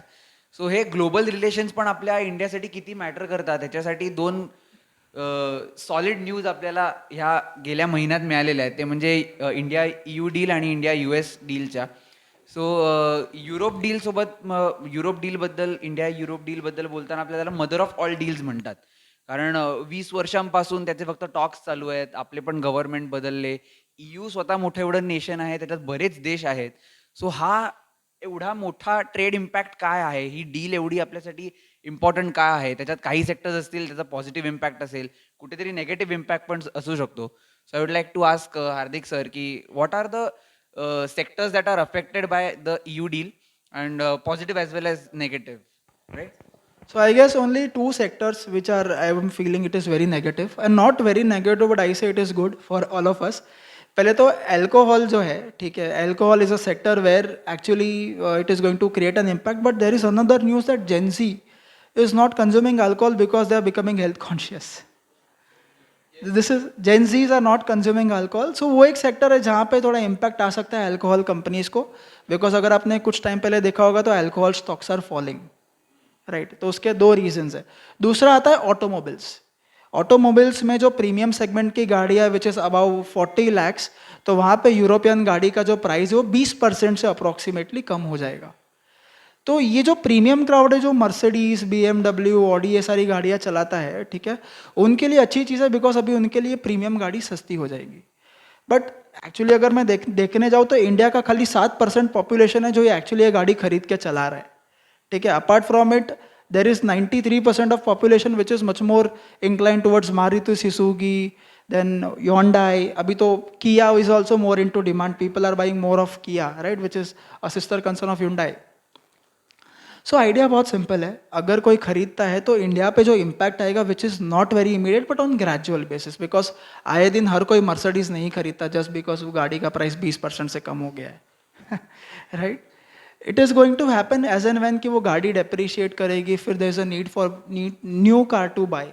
और दूसरा क्या होता है ना कि हम ऑटो एंसिलरीज में बहुत अच्छे हैं. तो ऑटो में आप जब भी गैराज के पास खड़े करते हो तो उसमें पाना स्क्रू ये सारी चीज़ें दिखती हैं तो इंडिया में बहुत अच्छे लेवल पे बनती है. तो अगर यहाँ पे इम्पैक्ट आएगा तो यहाँ से कवर अप भी हो जाएगा. बाकी overall it is a free trade agreement. FTA जैसा ही है कि आप हमारा माल बेचो हम आपका माल बेचेंगे बहुत अच्छी तरीके से. और ऐसा दूसरा कोई बड़ा सेक्टर नहीं है जिस पर बहुत ज़्यादा इम्पैक्ट आ सकता है. It is a very beautiful deal I would say. One of the most strategic deals that India has done after UK. तो UK के साथ भी हमारा ऑलमोस्ट FTA जैसा ही हो गया है ठीक है. तो UK 200 साल उन्होंने कॉलोनाइज किया उसके बाद कहीं जाके ये डील साइन हुई है. Europe where we are actually opening to European Union and now to the US. So this 3 deals are going to make sure that आपका आने वाला 10 साल का पोर्टफोलियो रिटर्न्स 12-15% के ऊपर केगर लेकर आएगा. अब ये सब है खुश मेड इन हुए. इंडिया. सो बेसिकली जिधर नेगेटिव इम्पैक्ट आ रहा है वो हमारे लिए इतना मायने नहीं रख रहा है क्योंकि we have counter factors to it. Amol sir would you like to add any sectors जिस पे बहुत पॉजिटिव इम्पैक्ट है या so you know the good part is that 2007 पासून चालू असलेलं युरोपियन युनियन बरोबरचं discussion finally ended up in 2026. A long time of 19 वर्ष. किती कधी कधी किती इम्पॉर्टंट असतं ना कारण की यु नो जसं मी म्हटलं की भारतात अनेक लोक skilled labour and unskilled labour असल्यामुळे असं क्षेत्र किंवा यु नो अशी इंडस्ट्री जी खूप लेबर इंटेन्सिव्ह आहे आणि लेबर इंटेन्सिव्ह असताना जर तिथे मला एक्सपोर्टचा ऑप्शन जास्ती मिळाले I can do more produce आणि that is one which is textile. Textile industry ही लेबर इंटेन्सिव्ह इंडस्ट्री आहे which brings lot of money requires lot of operational staff. So that is one. So Europe market is roughly around, if I'm not wrong, $260 billion market as far as textile business is concerned. Now as a country, Bharat kayamach textile mills ह्याच्यामध्ये अग्रेसर होता and we have one of the biggest exporter in that. So that is one of the biggest segment which got opened. आता हे जर ही सर्वात मोठी आहे तर सर्वात छोटी कुठली आहे तर मरीन इंडस्ट्री आहे, राईट. मरीन इंडस्ट्रीमध्ये ना आपण असं कायम म्हणतो की मला पण कायम या क्षेत्रात यायच्या आधी असं वाटायचं की भारत मासे बिसे एक्सपोर्ट करतो का. But the truth is that in EU deal marine is one of the factors ज्याचा स्कोप एक्सपोर्टचा ओपन झाला आहे. आणि छोट्या सेक्टरपासून विच इज से $40 बिलियन पासून ते जवळजवळ $250 बिलियन पर्यंतचे सेक्टर्स आहेत, ज्याच्यामध्ये लेदर गुड्स आले, जेम्स ज्वेलरी आला, ज्याच्यामध्ये टेक्स्टाईल ॲपॅरल्स आलं, फार्मा आलं. Third important is this marine product. So हे काही 5-6 इम्पॉर्टंट सेक्टर्स आहेत जिथे ॲज हार्दिक सेड की हे ना निगोसिएशन नाही आहे, हे फ्री ट्रेड ॲग्रीमेंट आहे. आणि सर्वात हे मॅन्युफॅक्चरिंग इंडियासाठी. आणि जेव्हा मी म्हणतो की भारताचा सर्व्हिस इंडस्ट्रीमध्ये जगात एक मोठा वाटा आहे, तेव्हा जवळजवळ 120 सर्व्हिस इंडस्ट्रीमधल्या गोष्टीसुद्धा या फ्री ट्रेड डीलचे पार्ट आहेत. मग त्याच्यामध्ये लोकांचा करार असो किंवा इकडनं युरोपला जाऊन लोकांना काम करण्याची संधी असो, याचाही मूलभूत भाग EU डीलमध्ये होता. त्यामुळे नुसतं निगोसिएशन नसून प्रत्येक सेक्टरचा आवेग घेऊन केलेलं डील, त्यामुळे त्याला मदर ऑफ ऑल डील म्हटलं जायचं. आणि जर तुम्ही पाहिलं असाल तर जेव्हा आपण जगाचा नकाशा बघतो तेव्हा आशियाई देश, युरोप देश, US देश आणि आफ्रिका या 4 खंडामध्ये साधारण अख्खं जग व्यापलं गेलं आहे. आणि असं असताना भारतात जी एक आशियाईमधली सर्वात स्ट्रॉंग अर्थव्यवस्था आहे आफ्टर चायना, त्याचं युरोपसारख्या अख्ख्या खंडाशी डील होणं हा एक कुठेतरी दबाव USच्या डीलवर टाकला नसेल का. आणि म्हणून that is known as mother of all deal which nothing but has forced US to have some negotiation. कारण की जर भारताने युरोपशी पूर्णच संलग्न केलं तर आता मला कुठेतरी कंप्लीट ताणून चालणार नाही, मलाही थोडी ढील सोडावी लागेल. आणि तिथे त्यांनी त्यांचा ॲग्रिकल्चरचा कंप्लीट ताणलेला धागा सोडला आणि तिथनं ते डील झालं. त्यामुळे ते म्हणतात ना प्रत्येक गोष्टीला मदर लागते. So that's why that India EU deal is known as mother of all deal. युरोपच्या डीलमुळे USच्या डीलवर नक्कीच मेजर इम्पॅक्ट झालाच असेल. पण या इंडिया US डीलमुळे काही आय एक्सपेक्ट की काहीतरी ग्लोबल आपल्या रिलेशन्समध्ये काही चेंज झाला असेल. इंडिया USच्या रिलेशन्समध्ये बराच इम्पॅक्ट आला असेल. जे टॅरिफ वॉर चालू होती, त्यानंतर बऱ्याच वेळ निगोसिएशन चालू होते, ट्विटिंग रिट्विटिंग चालू होतं. त्यानंतर एकाच दिवशी सडनली आपण आपले काम करत असताना आपल्याला ट्रम्पचा ट्विट दिसून ती डील अनाऊन्स होते एवढ्या अर्जंट बेसिसवर बघायला गेलं तर. काय इम्पॅक्ट त्याचा पाठी असेल is what I want to ask की ग्लोबल रिलेशन्सवर इंडिया आणि USचा काय इम्पॅक्ट असेल.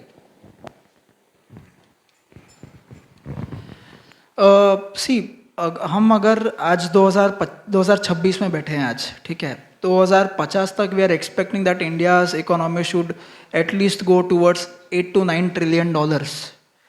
तो ये जो $8 to 9 ट्रिलियन का जो सफ़र है ना, वो ऐसे ही पूरा नहीं होता. We will absolutely need foreign participation into this. हमें फॉरेन पार्टिसिपेशन चाहिए ही होगा, उसके बिना ये होगा नहीं. तो इससे होगा क्या, अगर मैं आपको बहुत अच्छी एग्जांपल दूँ तो इंडिया का जो करेंसी इन सर्कुलेशन है, ठीक है, करेंसी इन सर्कुलेशन है, that is approximately 50% of India's GDP, which is one of the highest. ठीक है, यूजुअली लोगों को क्या होता है, यूजुअली कंट्रीज़ का 75%, 80% वैसा होता है. वी आर हैविंग 50% और बाकी का 50% इज डिक्टेटेड इनटू GDP. ठीक है, तो ये सारी चीज़ें ना लोगों के लिए बहुत लुक्रेटिव हो जाती है. Everybody wants to basically invest into that kind of country which is growing at a very good rate. अगर हम आज की तारीख में बात करें तो इंडिया और यूरोप का जो रिलेशनशिप रहा है आज की तारीख में, तो रिलायंस जब भी कोविड का, जैसे अमोल भाई ने मेंशन किया कि रिलायंस ने 10 साल का कॉन्ट्रैक्ट ले लिया रिफाइन करके वापस भेजने का. So this was only we were able to do because we had basically maintain a good relations with European Union. और दूसरा क्या होता है कि we never know, we always need protection. एक टाइम था, थोड़ी एक्सट्रीम सिचुएशंस है, एक टाइम था when India was standing alone and it was only Russia who helped us during world war, right. तो जब भी ऐसा सिचुएशन आता है तभी all this relations will actually help us to come into the picture and basically save us, because we are not that very big. Super power terms में हम कहीं पे भी नहीं है. हमारा नंबर 8वें 9वें पे आता है बिकॉज हमारे पास अप्रॉक्सीमेटली 180 न्यूक्लियर वेपन्स है. वेरस रशिया और यूएस की बात करूँ तो 5,000 6,000 वैसा आंकड़ा है. तो रिलेशन मेंटेन करना बहुत नेसेसरी है फाइनेंशियल पॉइंट ऑफ व्यू से भी और प्रोटेक्शन पॉइंट ऑफ व्यू से भी, right? Because as you all know that we are surrounded by idiots, Pakistan, Nepal etcetera etcetera, कहीं से कुछ भी हो सकता है, राइट? सो यहाँ पे we will always need a particular support via financials also and via relations also. This is what I would say, right? This is what the bottom line is कि हमें ग्रोथ चाहिए और हमें stability चाहिए और हमें प्रोटेक्शन चाहिए. That is what it is.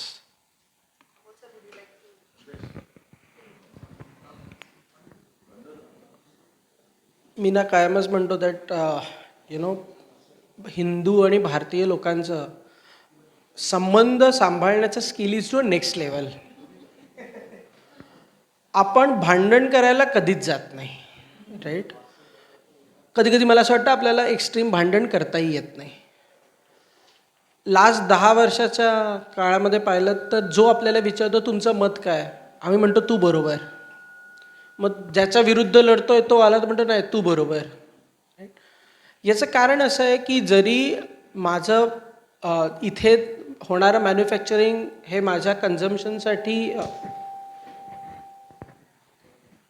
आपली चर्चा एवढी चांगली आहे तो पण शिट्टी वाजवतो आहे त्याला. तर अशा घडामोडी होत असताना माझा एम काय आहे, माझं उद्दिष्ट काय आहे? तर माझं उद्दिष्ट आहे की भारताला विकसित देश बनवायचं आहे 2047 पर्यंत. आणि जसं हार्दिक म्हणाला की मी कितीही स्वयंपूर्ण असलो ना तरी मला जो विकासाचा दरचा वेग पाहिजे तो मला फक्त स्वतःच्या डोमेस्टिक कन्झम्पशन, डोमेस्टिक मॅन्युफॅक्चरिंगने नाही मिळू शकत.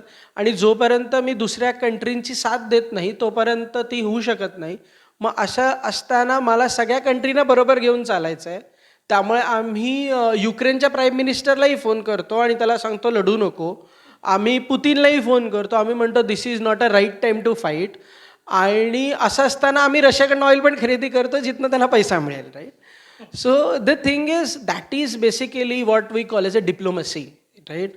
आपण आत्ता त्या अवस्थेत नाही आहोत की वी विल डायरेक्ट पुतीन की boss if you don't stop the war I will stop Russian oil, right? So असं असताना I think it will continue. I think Bharat स्वतंत्र झाल्यापासून आपण हे विदेश मंत्रालयाने खूप चांगल्या पद्धतीने सांभाळलं आहे. फक्त आता एक गोष्ट मात्र क्लिअर आहे, 2 गोष्टी. झाकली मूठ 1.25 लाखाची आहे. सो आपण शक्यतो मूठ उघडत नाही आणि आपण पूर्ण झुकत नाही. सो इट इज लाईक झाकली मूठ 1.25 लाखाची. At the same time we are now very clear, हम झुकेंगे नहीं. At the same time, we are ready to negotiate. We are not ready to sacrifice. So if you want to deal with us, you are important for me, but I am equally important for you. So त्या लेवलला कुठेतरी the things are settling down. या deal related जी काही भाषणं ऐकली त्यात एक वाक्य फार मला आवडून गेलं की इंडिया का विकास होगा तो हमारा विकास होगा, which was really says it all. की खरोखर डिप्लोमसी स्ट्रॅटेजी आपल्या इतक्या छान आहेत आत्ता. आणि अमोल म्हणाले तसं की झाकली मूठ 1.25 लाखाची आहे, त्यामुळे डिप्लोमसी टू द लेवल आहे. So basically he wants to know की मेटल मार्केट जे आहे, मग ते सिल्वर गोल्ड फक्त नाही तर बाकीच्याही मेटल मार्केटमध्ये हे सगळा जो सिनारिओ आहे तो लक्षात घेता एवढी वोलॅटिलिटी का आहे? Okay, so I will start with gold because India, हम लोग का सोने के लिए अलग ही प्यार है. तो late me just start with gold. तो गोल्ड है ना पूरी दुनिया के लिए एक इन्फ्लेशन हेज है. तो इन्फ्लेशन हेज का मतलब क्या होता है कि जब भी महंगाई दिखती है ना तभी लोग सोने की तरफ भागते हैं. इंडिया में सोना और real estate is an inflation hedge. तो अगर मैं गोल्ड के बारे में बात करूँ तो गोल्ड का एक और बहुत अच्छा यूज़ निकल के आया आफ्टर रशिया यूक्रेन वॉर, जिसको हम बोलते हैं to help to use dedollarize. तो डॉलर का मार्केट में जो वेटेज है उसको कम करने के लिए अगर कंट्रीज़ को समझ में आया कि कुछ खरीदना होगा तो वो होगा सोना. तो रशिया यूक्रेन वॉर के बाद जब भी यूएस ने डाल दी या रशिया पे एक सैंक्शन कि भाई आप लोग मेरे डॉलर्स यूज़ नहीं कर सकते, तो डॉलर यूज़ नहीं करने की वजह से क्या होता है ना, हर एक दिन का करंट अकाउंट डेफिसिट लगता है और हर एक दिन का बैलेंस ऑफ पेमेंट नेगेटिव होना चालू होता है. तो यूएस का सबसे बड़ा खतरा कौन था? चाइना. तो China was of the view that अगर यूएस ने किसी दिन मेरे पे डाल दिया तो China is the world's largest producer, हम उसको मैन्युफैक्चरिंग हब कहते हैं, राइट? तो अगर डॉलर में काम काज बंद हो गया तो चाइना को तो सबसे बड़ा प्रॉब्लम आएगा बिकॉज उसकी economy is more like export dependent. तो उसने क्या किया, उसने गोल्ड खरीदना चालू किया और कितना खरीदना चालू किया, तो अगर मैं आपको डेटा बताऊँ तो 2022 के पहले का जो 10 साल का डेटा था, 2012 से 2022, जब भी हमने इतनी बड़ी रैली नहीं देखी, तभी countries used to buy on an average of 450 metric tons of gold every year, average 450 metric tons था। 2022 के बाद सीधा वो 1000 मेट्रिक टन्स हो गया। So last 2023, 2024, 2025 on an average of 3000 metric tons gold was bought by central banks. तो ये सबसे बड़ा कारण था कि क्यों गोल्ड इतना ज़्यादा भाग गया। अभी प्रॉब्लम क्या होता है ना कि अभी ये एक और सवाल आता है कि ये रैली कब तक कंटिन्यू होगी। तो उसका आंसर बहुत सिंपल है कि सर देखो, अगर सोना महंगा हो रहा है तो वो आपके लिए नहीं, पूरी दुनिया के लिए महंगा हो रहा है, ठीक है। और जब भी कंट्रीज को गोल्ड खरीदना होता है तो उनको डॉलर यूज़ करना पड़ता है, ठीक है, बिकॉज बिना डॉलर के वो गोल्ड नहीं खरीद सकते, खुद की डोमेस्टिक करेंसी में गोल्ड खरीदा नहीं जाता। तो यहाँ पे होता ये है कि जब भी गोल्ड बहुत महंगा हो जाता है ना, तो सेंट्रल बैंक को एडिशनल डॉलर देना पड़ता है। तो अगर $10 में गोल्ड मिल रहा था एग्जाम्पल, तो अभी उसको $20 देना पड़ेगा।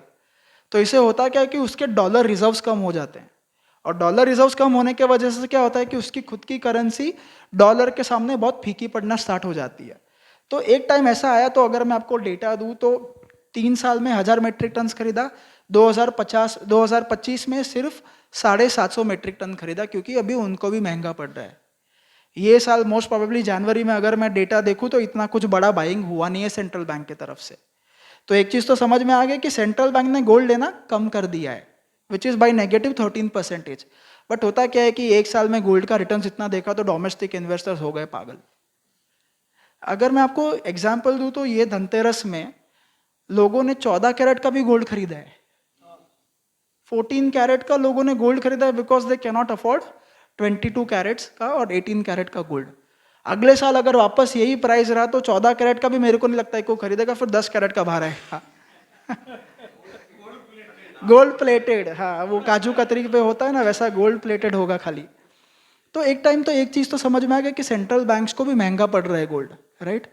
हम इन्वेस्टर्स उसको चलाएंगे तब तक जब तक हमें एक्चुअली महंगा नहीं पड़ता। महंगा पड़ने के बाद होगा ये कि गोल्ड का प्राइस फ्लैट हो जाएगा, बिकॉज डिमांड कम हो जाएगा। और ये वो पीक्स वाले जहाँ पे मुझे लग रहा है कि एक्चुअली डिमांड कम हो गया है धीरे धीरे, बट क्या डोमेस्टिक इन्वेस्टर्स उसको खरीद खरीद के बढ़ा रहे हैं। यहाँ पे गोल्ड के बारे में एक ही चीज़ कहना चाहूँगा कि यस, गोल्ड का इंपॉर्टेंस है, लॉन्ग टर्म में व्यू बहुत अच्छा है, बिकॉज कंट्रीज रुकेगी नहीं गोल्ड खरीदना जब तक उसको डॉलर को इमीडिएटली खत्म नहीं कर देते, राइट। तो हमें क्या करना है, हमें रादर देन स्पेक्यूलेटिंग के गोल्ड प्राइसेस कहाँ जाएगा, हमें एसेट एलोकेशन करना है। एसेट एलोकेशन, अगर किसी को लगता है कि गोल्ड खरीदना है तो लमसम मत करो, एसआईपी करना चालू कर दो गोल्ड में। This is the best way to look at gold.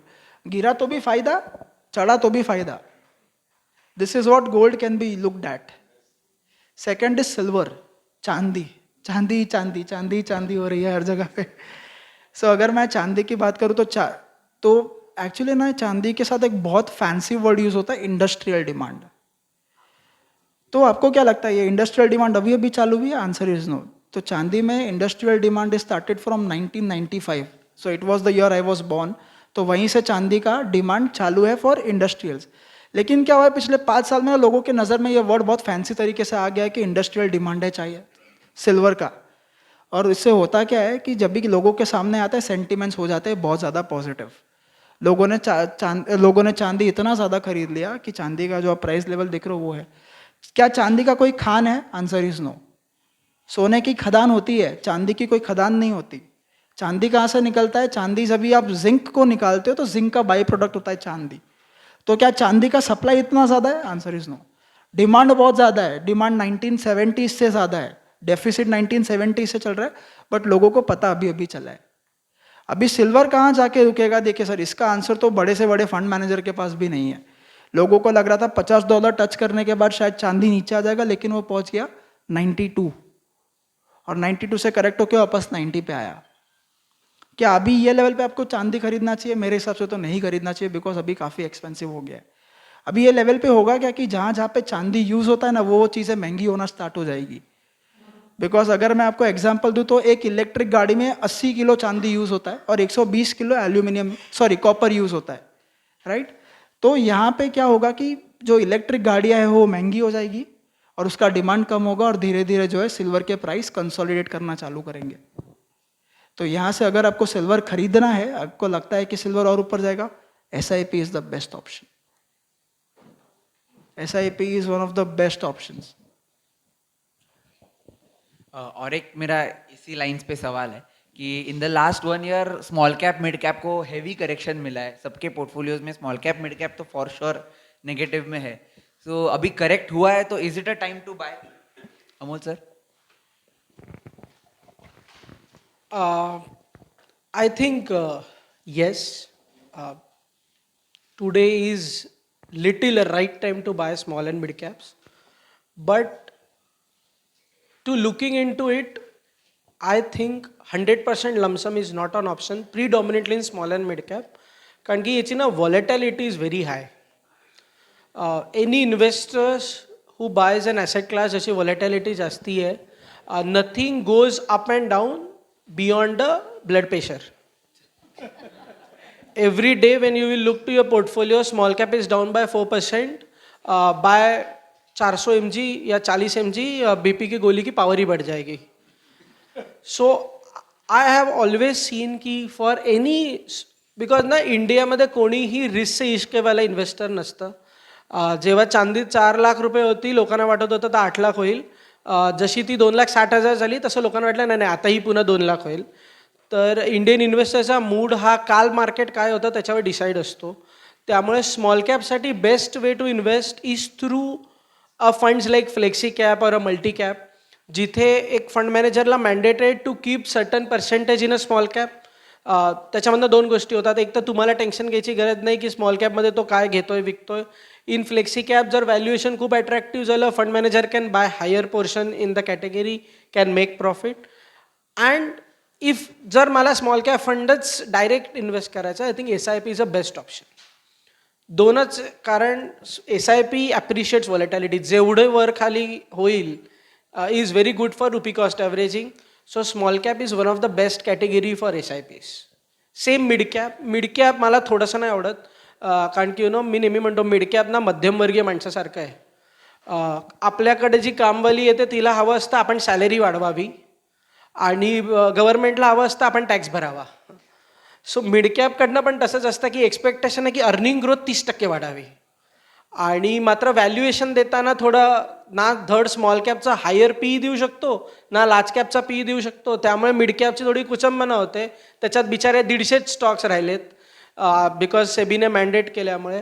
त्यामुळे तसं थोडासा मध्यमवर्गीय माणसासारखी अवस्था आहे. त्यामुळे कम्प्लीट मिड कॅपमध्ये जाऊ नये असं पर्टिक्युलर माझं म्हणणं आहे. It is better through flexi cap and this multi cap kind of strategies. ह्या प्रश्नाचं उत्तर फार छान वाटलंय मला दिलं आहे दोघांनी हे. कारण आता मधल्या काळामध्ये की नाही जेव्हा मार्केट थोडं खाली जात होतं प्रत्येकजण आपला पोर्टफोलिओ बघून यायचं आणि ह्या स्कीम बदला मॅडम, ह्याच्यात आम्हाला मायनस मिळत आहेत, हे बदला असं चालू होतं. तर त्या स्मॉल मिड कॅप होत्या जे तुमच्या पोर्टफोलिओचं ग्रोथ इंजिन होतं. आता जेव्हा मार्केट वर जातं तेव्हा अर्थातच स्मॉल मिड कॅप तुम्ही जर आम्ही प्रत्येकालाच हे दाखवत आलो, समजवत आलो आणि आपले सगळेच इन्व्हेस्टर आपल्या बऱ्यापैकी सेमिनार्सना अटेंड करतात. त्यामुळे बऱ्याच जणांना माहिती आहे.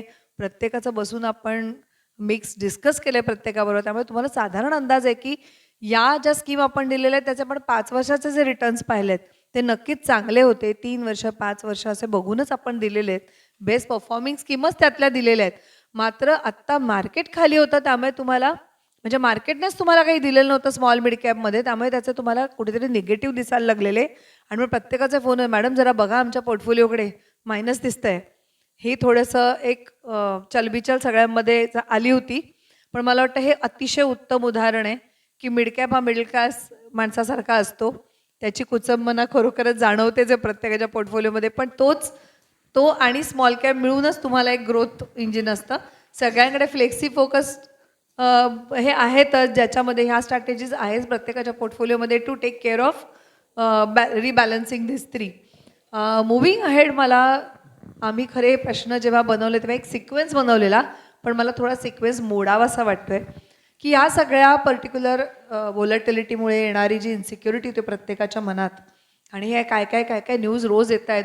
आज गोल्डवर, मग मी गोल्ड घ्यायला गेलो, मग काय गोल्डच खाली आलं, मग काय सिल्वरच खाली आलं, हे काय चाललंय काय कळतच नाही आहे. अशा वेळी माझ्या पोर्टफोलिओचं काय, हा जो प्रत्येकाला प्रश्न पडत होता त्यासाठी तुम्हाला दोघांना म्हणजे एक ॲडवायझर म्हणून माझं उत्तर द्यायला आवडेलच, पण तत्पूर्वी तुम्ही अनेक ॲडवायझर्सना भेटत असता डे इन डे आउट. त्यांच्या आमच्यासारख्याच आम्ही जे त्रास द्यायला तुम्हाला सारखे सारखे प्रश्न विचारतो त्याची उत्तरं देत असता. तर what is your take about advisors role in all this scenarios? मी अत्यंत प्रामाणिकपणे तुम्हाला सांगतो दॅट फायनान्शियल प्लॅनिंगमध्ये advisor is a most important. याचं एक सिम्पल उदाहरण मी तुम्हाला देतो. प्रसाद सर किंवा मॅडम जेव्हा आमच्याशी बोलतात ना, त्यांना याच्याशी काही लेणं देणं नसतं की माझ्या फंडनी रिटर्न किती दिलं आहे. ठीक आहे. दे आर मोर कीन की तुमचा पोर्टफोलिओचा व्ह्यू इथनं काय आहे. कारण की माझ्या इन्व्हेस्टरने आज इन्व्हेस्टमेंट केली तर काय झालं आहे. You can't drive a car by looking at rear mirror, right. पुढे काय होणार इज मोर इम्पॉर्टंट.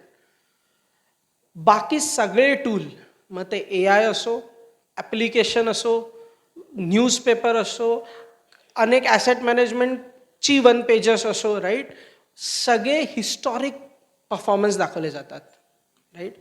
आणि जसं मी म्हटलं, प्रत्येक वर्षी येणाऱ्या वर्षाची दिशा आणि त्यातनं बेनिफिट होणारे सेक्टर्स आणि विजन हे चेंज होत असतं. जे चालून गेलं आहे ते कंटिन्यू होईल का, मग ते किती वेळ कंटिन्यू होईल, या अनेक प्रश्नांची उत्तरंही ॲडवायझर आमच्याकडनं मागत असतात. आणि मग ते त्याच्या अकॉर्डिंगली तुमची position in that particular fund adjust करता येईल का, मग लागली तर किती पर्सेंटेज ॲडजस्ट केल्यानंतर माझ्या इन्व्हेस्टरला किती टॅक्स येईल, या सगळ्याचं कॅल्क्युलेशन करत असतात. So basically they are analysing each and every one of you individually, जे काम बाकी कुठलंच मीडियम करू शकत नाही. मग तो तुमचा बँकेचा RM असो, कुठला तुमचा रिलेटिव्ह असो किंवा कोणी असो. मी नेहमी म्हणतो personal finance is more a personal than the finance. त्यामुळे जर आपण तब्येतीची काळजी घ्यायला डॉक्टरला फी द्यायला पुढे मागे बघतो का, आपण असा विचार करतो काय काम करूया, गुगलला विचारूया ताप आहे कुठली गोळी घेऊ. 2 दिवस ताप एक्सटेंड झाला की आपण जातो बाबा फॅमिली डॉक्टरकडे जाऊया. जान है तो जहान है, जहान है तो जहान है, बट जहान तब है जब पैसा है. त्यामुळे wealth advisor is most important. Take him very seriously. आणि ना अनेक लोक जेव्हा मी जसं म्हटलं ना, मी 12-15 हजार लोकांना भेटलो ना, तेव्हा लोक ना संपूर्ण इन्फॉर्मेशन नाही देत त्यांच्या ॲडवायझरना. मी हेही पाहिलं आहे. हातचं राखूनच त्यांना सांगतात. हे म्हणजे कसं झालं माहिती आहे, डॉक्टरकडे जायचं आणि त्याला सांगायचं मला कसं तरी होतंय औषध दे. देईल का कुठलं डॉक्टर औषध? मला काय होतंय सांगता येत नाही. सो तुम्हाला कंप्लीट ट्रान्सपरन्सी तुमच्या ॲडवायझरला देणं गरजेचं आहे. That is most important. तेव्हा तो ॲनालाइज करू शकेल ना. त्यामुळे मी तुम्हा सगळ्यांना म्हणजे तुम्ही सगळ्यांनी 100% इन्फॉर्मेशन दिलीच असेल, पण तुमच्या नातेवाईक मित्र मंडळी जे तुमच्याशी बोलत असतील, हा मुद्दा सर्वात इम्पॉर्टंट आहे की ॲडवायझर इम्पॉर्टंट आहे आणि ॲडवायझर बरोबर असलेली तुमची ट्रान्सपरन्सी पण इम्पॉर्टंट आहे. तुम्हाला उद्या तुमच्या मनात काही शंका आल्या, शंका येणं हे चुकीचं नाही आहे, बट शंका गुगलला विचारू नका, शंका तुमच्या ॲडवायझरला विचारा. कारण की ॲडवायझर हा तुमच्यासाठी ते चांगलं आहे का हे उत्तर देईल, गुगल ओव्हरऑल उत्तर देईल आणि फायनान्स ओव्हरऑल उत्तराने होत नाही. Hardik sir, what is your take about this? आप लोगों को पता है कि निफ्टी 50 का लास्ट 20 साल का रिटर्न इज 14%. ठीक है, point to be noted, 14% returns है.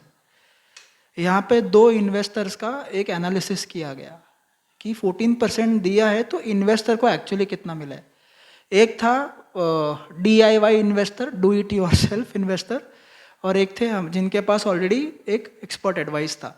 तो निफ्टी 50 का 15% रिटर्न, 14% रिटर्न देने के बावजूद भी DIY इन्वेस्टर का एक्चुअल रिटर्न 11% था. अभी आप लोग पूछोगे कि ये गैप कहाँ से आया, तो इसको फाइनेंस में कहा जाता है माइंड द गैप. सो ये माइंड द गैप इसलिए आया क्योंकि उसने देखा कि जब भी निफ्टी गिरता है, निफ्टी है ना हर साल, आपको शायद पता नहीं होगा कि निफ्टी है ना हर साल ऑन एन एवरेज 15% से गिरता है. अगर आपको साल का 15% देता है तो बीच में 25% गिर के वापस ऊपर आता है. तो ऐसे टाइम पे इन्वेस्टर ने पैसा निकाला, जाके FD की, बाद में देखा मार्केट ऊपर आ गया, FD में से पैसा निकाल के वापस मार्केट में डाला. तो हुआ ये कि मार्केट ने 14 देने के बावजूद भी उसका एक्चुअल रिटर्न सिर्फ 11% रहा.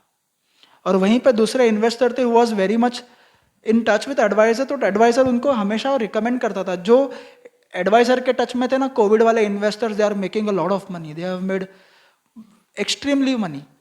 क्यों? क्योंकि एडवाइज़र लोगों को फ़ोन करके बोल रहे थे कि भाई पैसा डालो, कोविड में पैसा डालो। कोविड का टाइम ऐसा था कि लोग तकिए के नीचे पैसा दबा के बैठे थे क्योंकि डोलो खरीदना था। But ideally the part of the story is very simple कि मार्केट जो है ना न्यूटन को भी नहीं छोड़ता। न्यूटन जैसे लोग जो ग्रेविटी की खोज करते हैं लेकिन मार्केट में 80% लॉस लेके बाहर निकलते हैं, ठीक है? तो हम तो बहुत आम इन्वेस्टर्स हैं, हमारा IQ तो उनके 50-60% भी नहीं होगा या तो उससे 70-80% लेस ही होगा, आई would say. So it is not always necessary that your intelligence is equal to financial intelligence. So for that you need already intelligent people. और आपको एक और चीज़ अगर मैं बताऊँ तो इंडिया में there are 55 asset management companies and counting. So अगर आप किसी एक फंड को सिलेक्ट करते हो अपने आप से, ठीक है, और आपको लगता है कि वो फंड ने बहुत अच्छा दे दिया ना, तो आपका दूसरा इन्वेस्टमेंट भी वही फंड हाउस में होगा, जिसको हम एंडाउमेंट बायस कहते हैं कि जिससे प्यार है उसी के साथ चलेंगे, राइट? लेकिन he is in touch with 54 AMCs, he knows what to do well. So this is where you create an edge, because यहाँ पे आज की तारीख में there are 54 flexi cap funds और हर एक फ्लेक्सी कैप फंड सेम नहीं है। For that you need an expert adviser.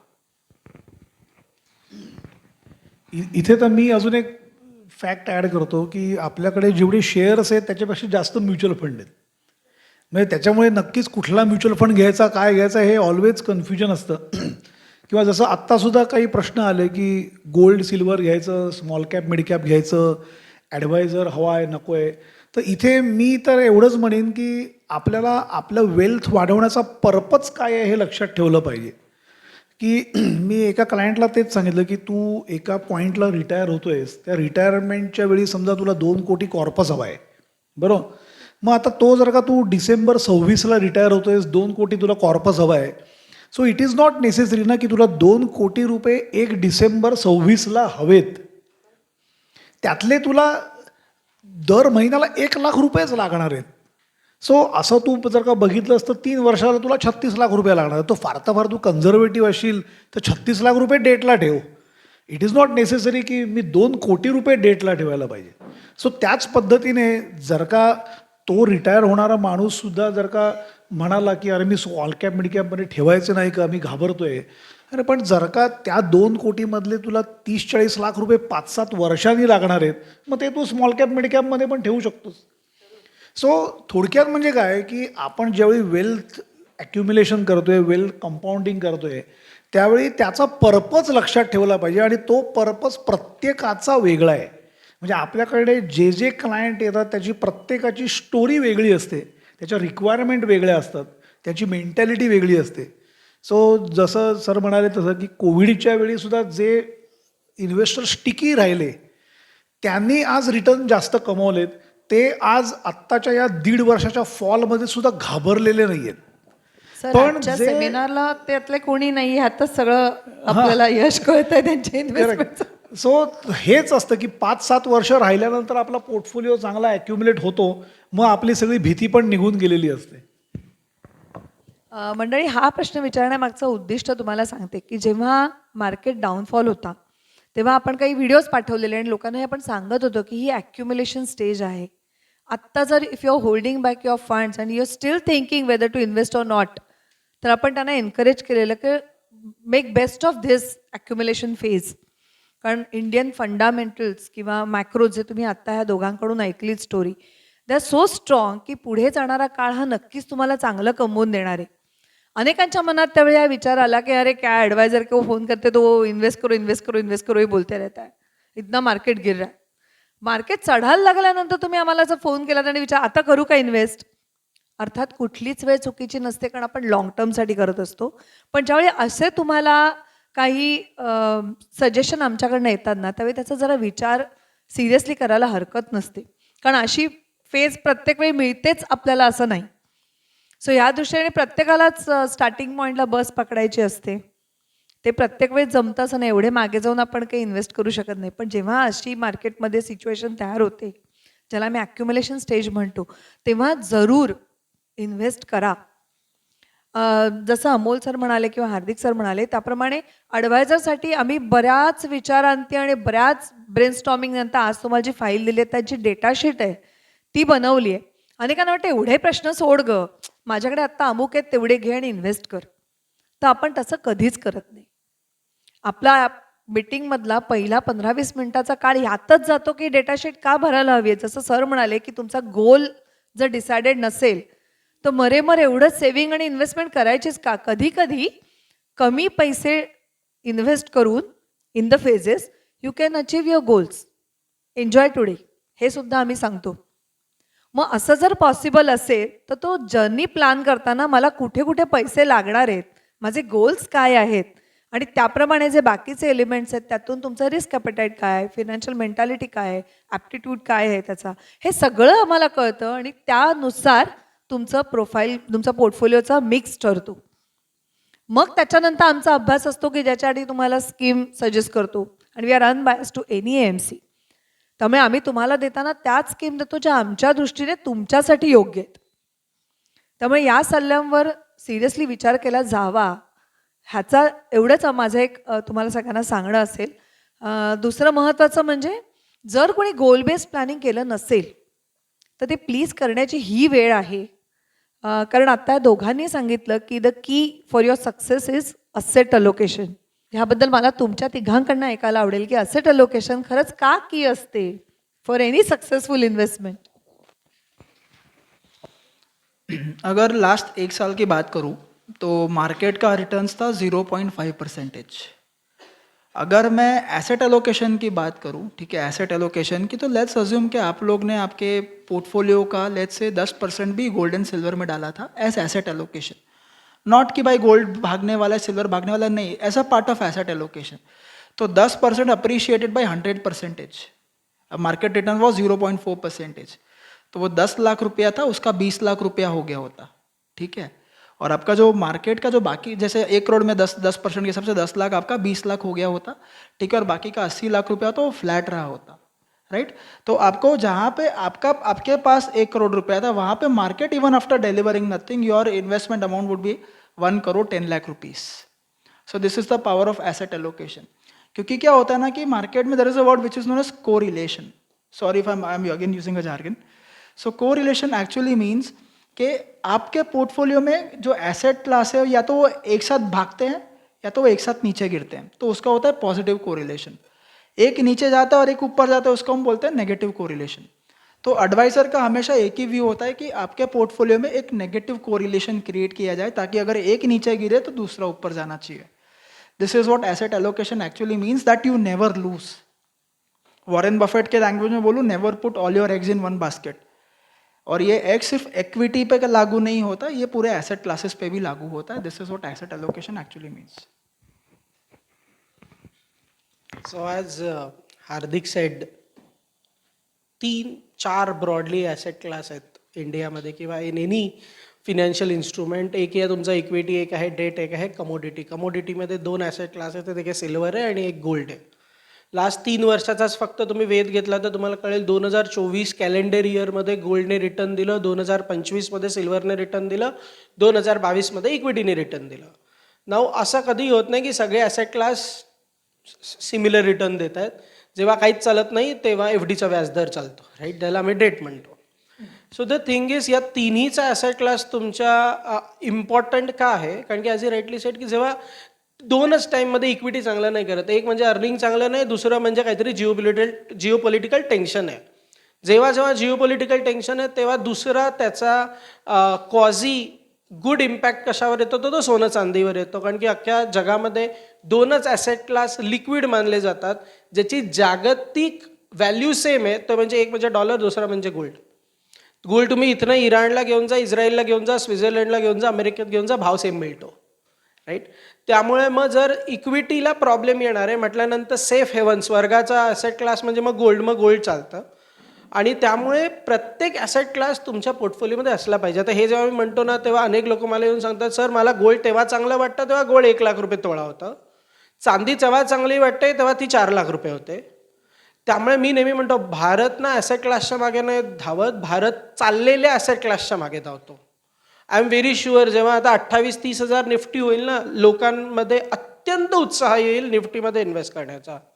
आणि तेव्हा हातचं असलेलं गोल्ड पण लॉसमध्ये पण काढायला लोक मागे पुढे नाही मागणार. आज आपण म्हणतो सिल्वर चाललं, गोल्ड चाललं, मी तुम्हाला गॅरंटी देऊन सांगू शकतो 10% काय 5% लोकांनी पैसा बनवला नाही आहे. कारण की चांदी 1 लाख रुपये असताना कोणी विकत घेतली?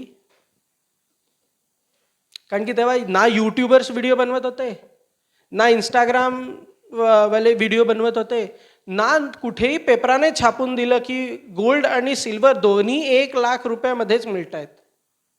आणि तेव्हा हे सगळं ॲनालिसिस, AI, इलेक्ट्रिक यूज, तुमची पॉवर प्लांटमध्ये असलेला सिल्वरचा मुद्दा कोणालाच माहिती नव्हता. जेव्हा 4 लाख झालं ना, तेव्हा अचानक सिल्वर AI मध्ये यूज व्हायला लागलं, पॉवरमध्ये यूज व्हायला लागलं. अच्छा, गाड्यांना पण लागतं, अच्छा माझ्या आयफोनमध्ये पण सिल्वर, याची जाणीव होते. त्यामुळे तुमचा जर राईट ॲसेट अलोकेशन असलं ना, आणि मी तुम्हाला लिहून देतो, प्रत्येक माणसाचं स्वतःचं ॲसेट अलोकेशन तुम्ही नाही करू शकणार.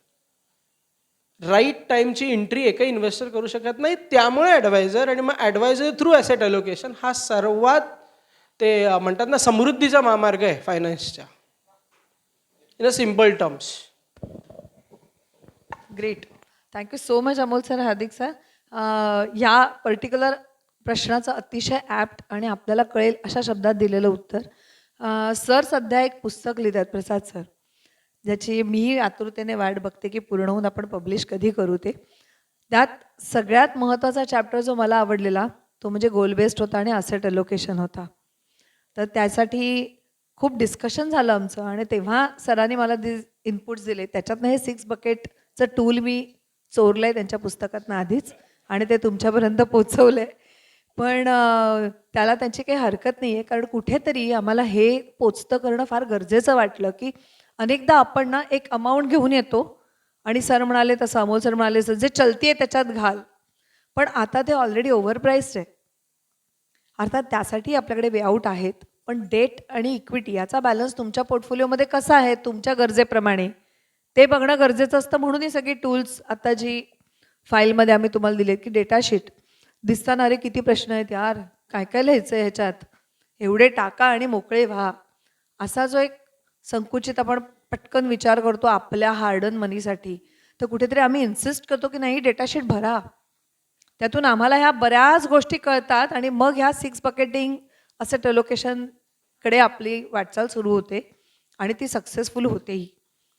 सर, तुम्हाला त्या पुस्तकाबद्दल काही सांगायला आवडेल का? काय it's too early to talk about? मी काही रिव्हील केलं नाही, फक्त एकच टूल चोरलंय. नाही, मी त्याच्यात एवढाच फोकस आहे की जसं मी मगाशी म्हटलं तसं की वेल्थ क्रिएशन जर्नीमध्ये आपला गोल क्लॅरिटी असणं फार महत्त्वाचं आहे. म्हणजे मग जर का गोल क्लॅरिटी जर का असेल तर मार्केट 40% जरी पडलं तरी तो माणूस घाबरणार नाही आणि मार्केट 60% वाढलं तरी तो प्रॉफिट बुक करेलच असंही नाही.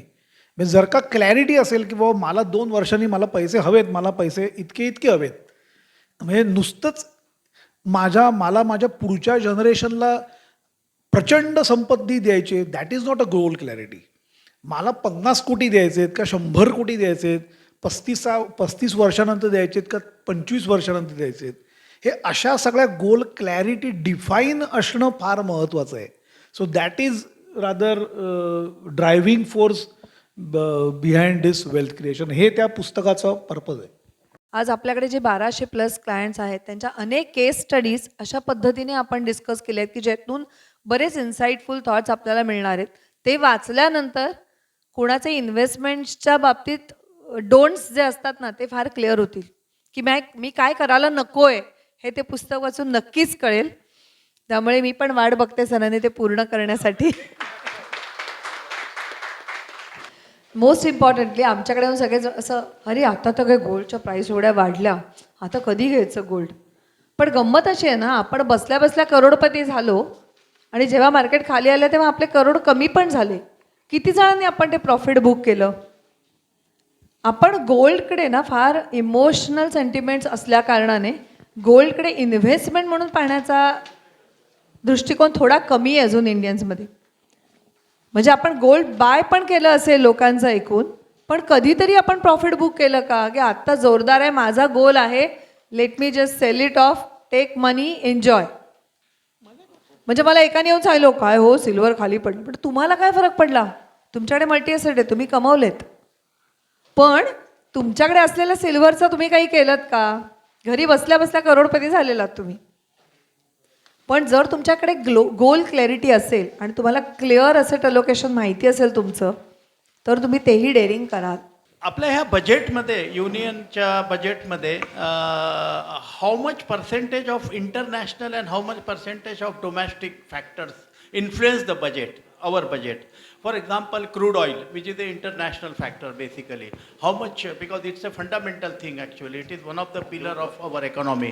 So how much it affects our budget formation actually? If you can throw light on that, I will be happy. So as you rightly said, ki crude is a most important commodity for us after you can say a gold, because crude is relevant to a country in two things. First, because it's the highest import that we do and we will continue to do. Second, if crude prices goes up, your inflation will go. So rather than की union बजेटचा crude प्राइजेसशी किती संबंध आहे, RBI पॉलिसीचा crude प्राइजेसशी खूप जास्त संबंध असतो. कारण की मी जेव्हा एक पॉलिसी मीटिंग घेऊन इंटरेस्ट रेटचा डिसिजन घेतो, तेव्हा तो सर्वात मोठा डिपेंडंट असतो that is on my inflation.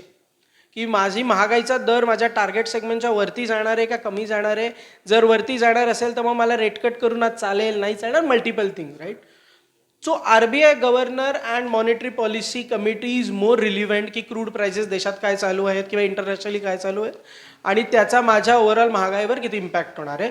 Union बजेटमध्ये फॉरेनचा खूप मोठा सहभाग असतो की ॲज अ सेड FDI आणि FIIच्या दृष्टीने खूप महत्त्वाचं आहे आणि क्रूड हे RBI पॉलिसीसाठी खूप महत्त्वाचं आहे.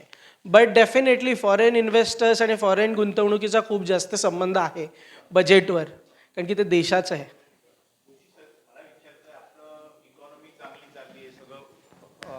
व्यवस्थित चालू आहे, मग FII एवढ्या प्रमाणात आपला फंड विड्रॉ का करतात? Excellent question. आता याची दुसरी बाजू सांगतो मी तुम्हाला. आपल्या देशाच्या दृष्टीने we are doing everything right, GDP growth आहे, परंतु इन्व्हेस्टर आणि कुठल्याही देशाचा इंडेक्स किंवा मार्केटला सर्वात इम्पॉर्टंट असतो तो म्हणजे अर्निंग ग्रोथ, विकासाचा कंपन्यांचा दर. जर 2024-2025 मध्ये तुम्ही पाहिलं तर विकासाचा दर तेवढा नव्हता ज्याच्यासाठी मी गोष्ट देत होतो. विकासाचा दर म्हणजे एकदम सिम्पल प्राईसमध्ये तुम्हाला मी सांगतो. उद्या मी तुम्हाला म्हटलं कुठल्याही कंपनीला डिमीन नाही करत आहे, but still I am saying तुम्हाला उद्या मोबाईल विकत घ्यायचा, मी म्हटलं की MIचा फोन 1.5 लाखाला घ्याल, नाही घेणार, राईट.